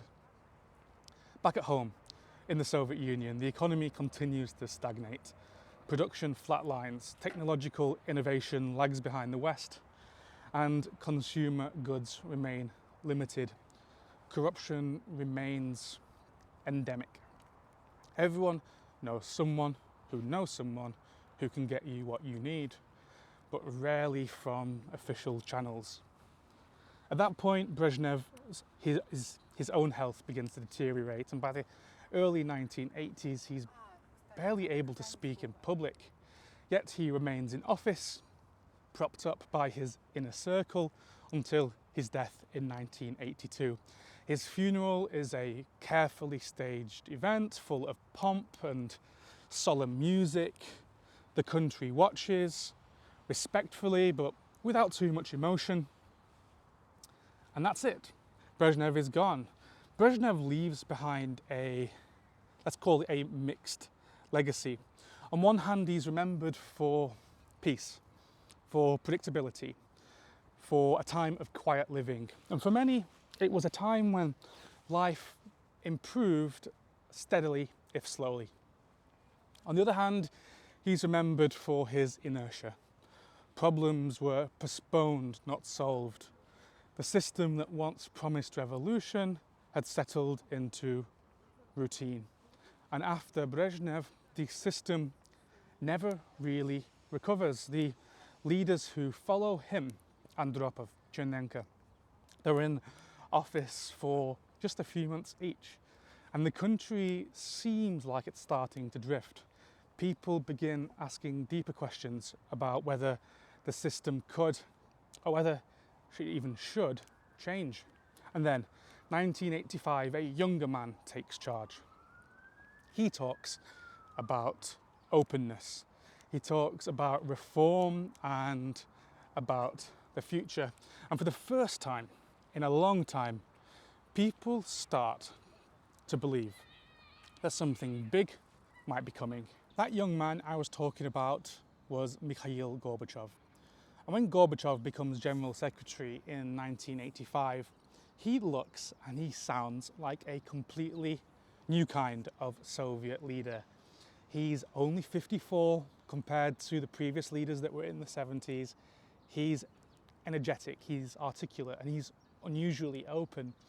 And after decades of aging officials and rigid slogans, it feels like, for many people, it feels like someone has opened the window. Gorbachev believes that the Soviet system can be reformed, not dismantled, but revived. He wants a more efficient economy, a more responsive government, and a society that no longer relies on fear. He believes in socialism, but not the kind that stagnates. And at first, many people, both inside and outside the USSR, want to believe that he can make that happen. And he launches two very famous signature policies: perestroika, which means restructuring, and glasnost, which means openness. Perestroika is about fixing the economy. Factories are told to become more self-reliant. Small cooperatives are legalized. Farmers get the freedom to manage their own production. And it's an attempt to make socialism more flexible, but it runs into a wall. You see, the Soviet economy wasn't built for these halfway measures. So price controls stay in place, but the incentives change. And the result is chaos, empty shelves, rising prices, and widespread confusion, all because of perestroika. Corruption doesn't disappear, it just adapts into something different. Daily life gets harder instead of easier. And glasnost. Glasnost is openness, and on the other hand, this hits fast and deep. Censorship is relaxed. Previous banned writers like Solzhenitsyn or Bulgakov or Platonov are reprinted. Newspapers start printing stories on everything, from Stalinist purges in the 1930s to the Chernobyl disaster.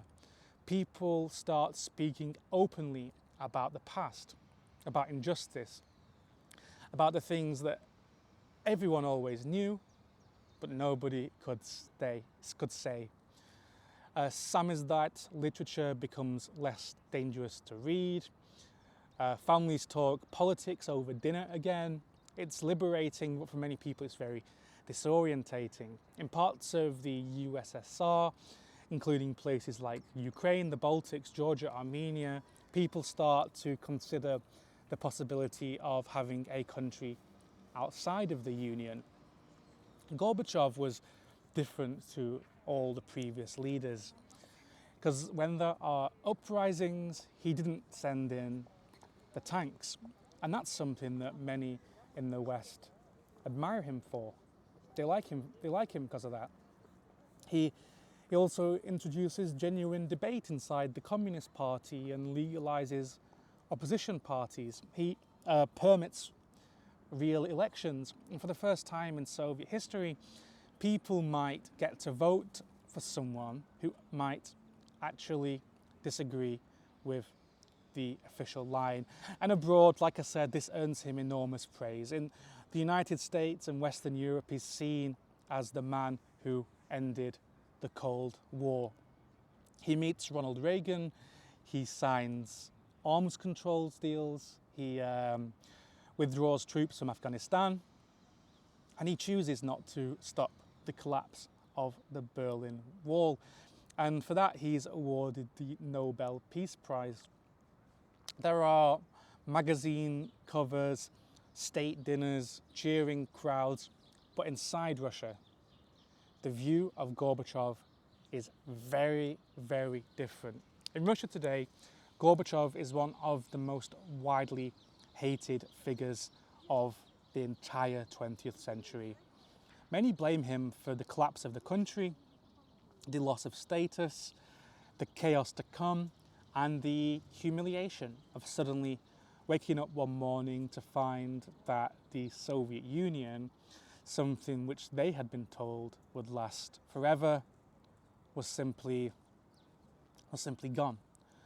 To Westerners, Gorbachev is often remembered as a visionary, as a peacemaker, but to millions of Russians, he's remembered as the man who broke everything. And by the late 1980s, the situation in the Soviet Union is spiraling. The leaders of many of the republics in the USSR say they want out. The economy is imploding. Tensions rise in the Caucasus, in Central Asia, with outbreaks of unrest and violence. Inflation is erasing everyone's savings.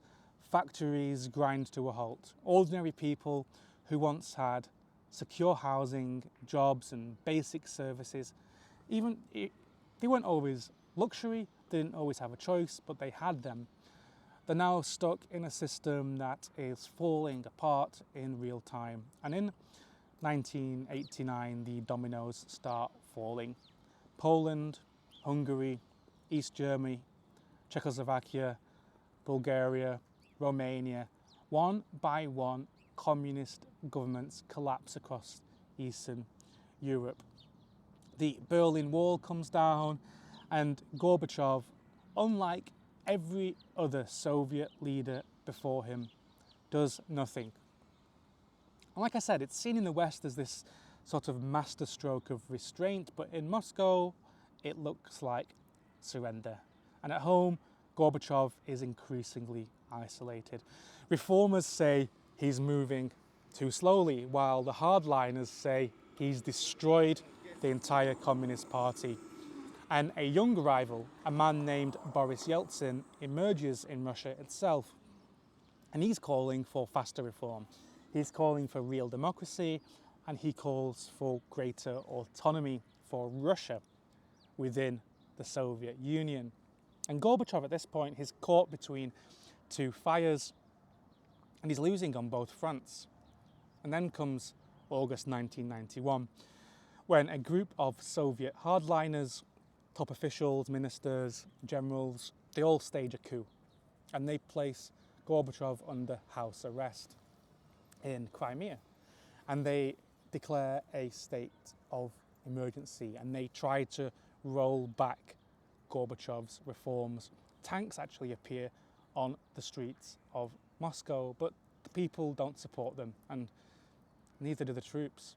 And in a moment that defines an entire generation of Russians, Yeltsin climbs on a tank outside the Russian White House and calls for resistance. The coup collapses in just 3 days. And Gorbachev, he then returns to Moscow, from house arrest in Crimea, but the system is now broken beyond repair. Over the next few months, one republic after another declares independence from the Soviet Union.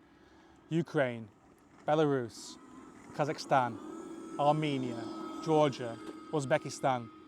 The USSR unravels. And on the 25th of December 1991, Mikhail Gorbachev resigns. And that night, the red Soviet flag is lowered over the Kremlin for the last ever time. Just like that, the country that had once spanned 11 time zones, sent the first human into space, defeated Hitler, and reshaped the 20th century was gone.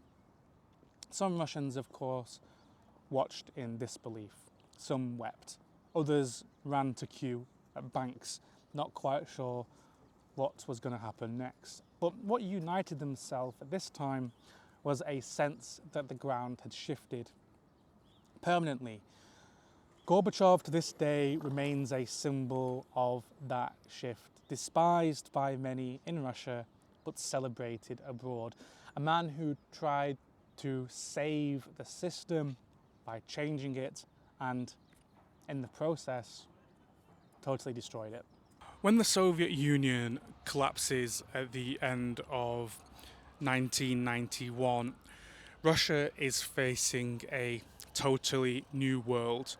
There's no script or manual or roadmap for what could come next. One day you're living in a superpower with a planned economy and a single ruling party and guaranteed housing.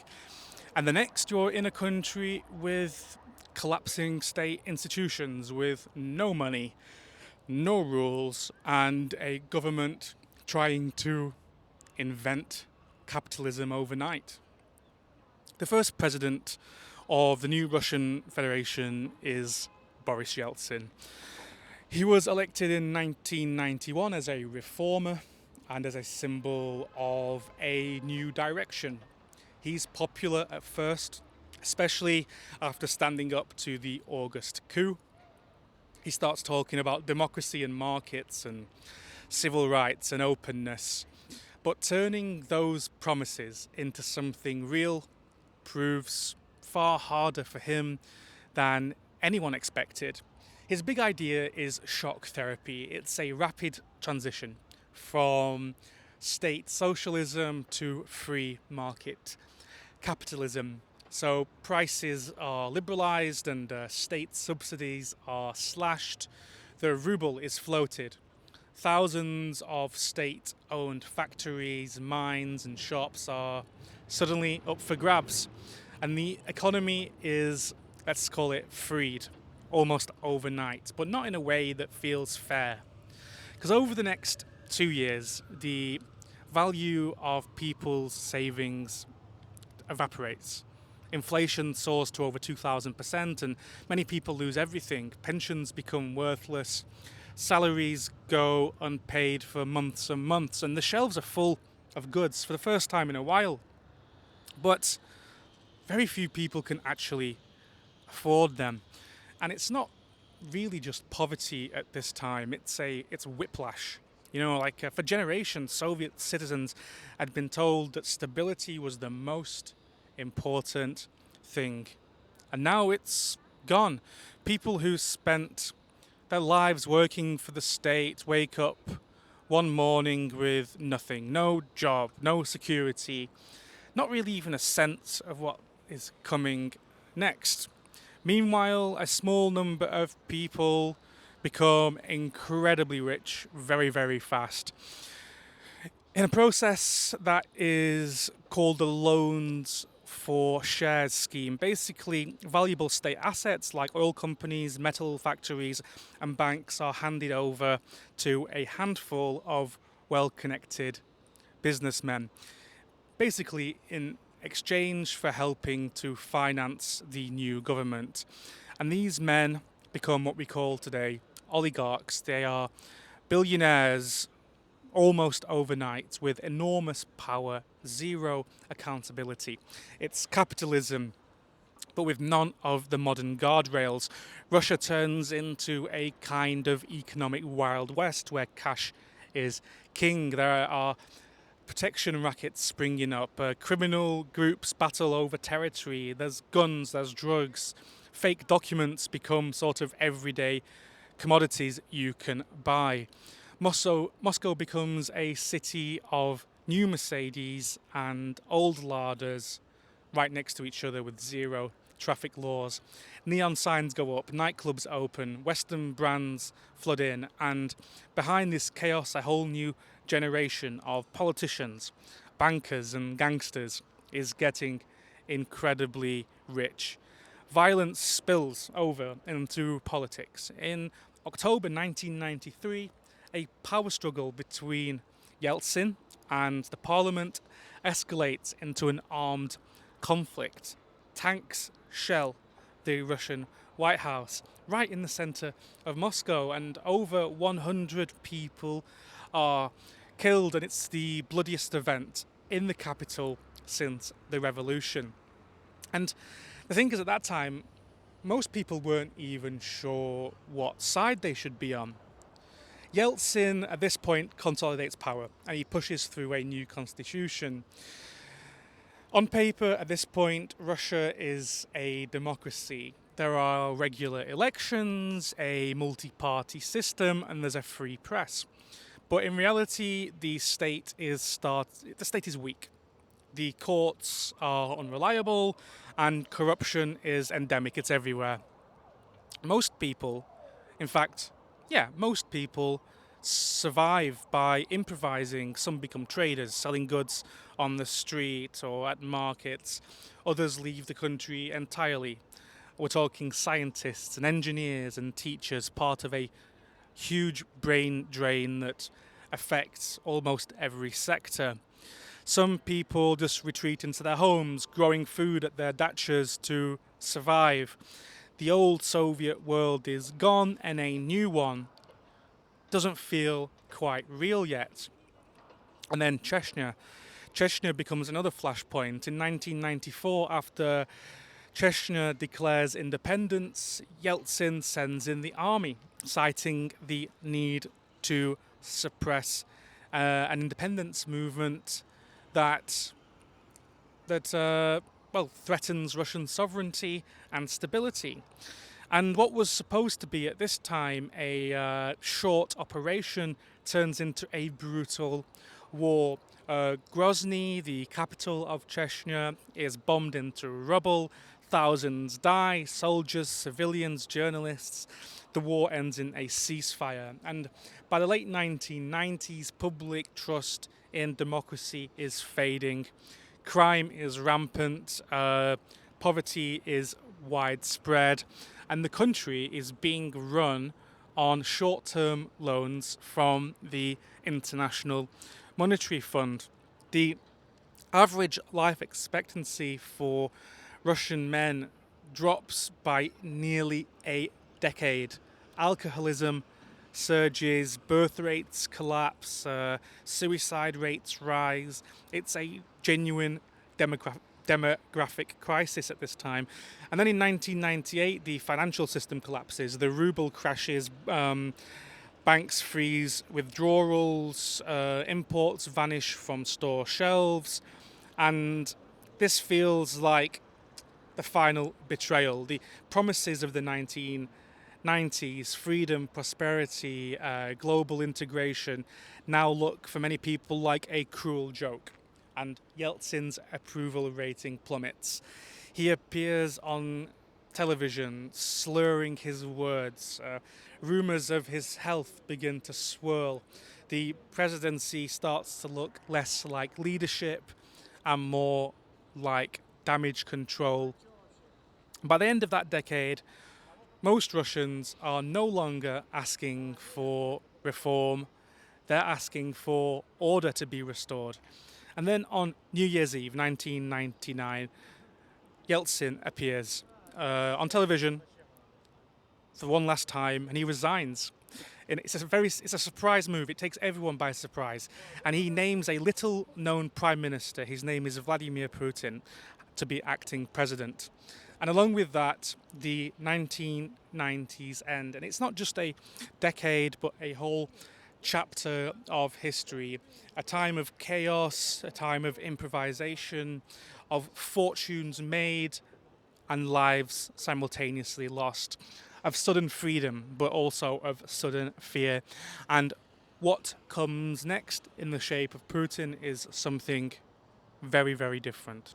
When Vladimir Putin takes over as acting president on the 31st of December 1999, most Russians don't know anything about him. He's quiet, serious, former KGB, recently appointed prime minister. He doesn't give rousing speeches, he doesn't promise revolution. What he promises is something the country hasn't had in a decade: stability. And that's exactly what people are looking for. Because in March 2000, Putin is elected president with over 50% of the vote. And his approval rating skyrockets and it stays high. The economy, helped by rising global oil prices, begins to recover, inflation slows, and salaries start getting paid on time. Pensions become predictable again. Moscow's skyline fills with cranes and cafes open. People can go abroad for holidays again.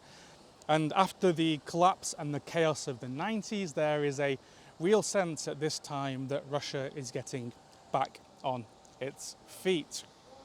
Alongside this recovery comes a re-centralization of power. Many of Russia's regions were being run by governors at this time who treated their territories as independent kingdoms, and Putin brings them back under tight federal control. The oligarchs who got rich during the Yeltsin era, while so many other Russian people struggled, were given a choice: stay out of politics or face the consequences. Most of them agreed, some of them refused. Putin also leads Russia to a significant victory in Chechnya. After years of battles, Russian forces retake the capital and assert control over the republic, and it's seen as a massive success for the new president. Grozny, the capital, is rebuilt, the region gets new leadership that is loyal to Moscow, and Putin at this time is roundly praised for Russia's success.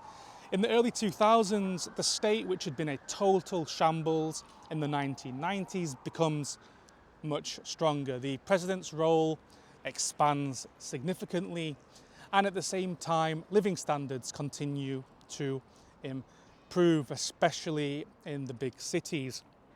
A new middle class emerges. People buy cars and apartments and smartphones, and Russia hosts international summits. It opens glittering shopping malls. It builds new highways and stadiums. There's a new sense of pride in the country's recovery from the turmoil of the 1990s, described by many as a time of humiliation. In 2008, Putin steps down as president as required by the constitution and becomes prime minister, while Dmitry Medvedev becomes the president. 4 years later, Putin returns to the presidency, and I think with that, 2012, I will stop, because I don't want to touch modern day politics and more contemporary history. So this feels like the right place to leave this story for now. So that's the story of Russia, from Viking traders paddling down river routes all the way to Vladimir Putin. So if you made it to the end of this video, thank you very much, sincerely. You've listened to for quite a long time, over a few dozen kilometers, a couple days, and that's just my short version of Russian history. It's not the definitive version. I'm sure I missed details, I skipped nuance. I maybe even got a couple of facts wrong, but yeah, that's my quick version of Russian history. So thank you very much for walking with me. If you like this video, please consider becoming a paid member of this channel or sending me a one-time donation on Buy Me a Coffee. The link is in the description of this video. If you're in Russia, you can actually subscribe to me on Boosty, where you can pay in rubles. So thanks again, and I guess now it's time to sit down.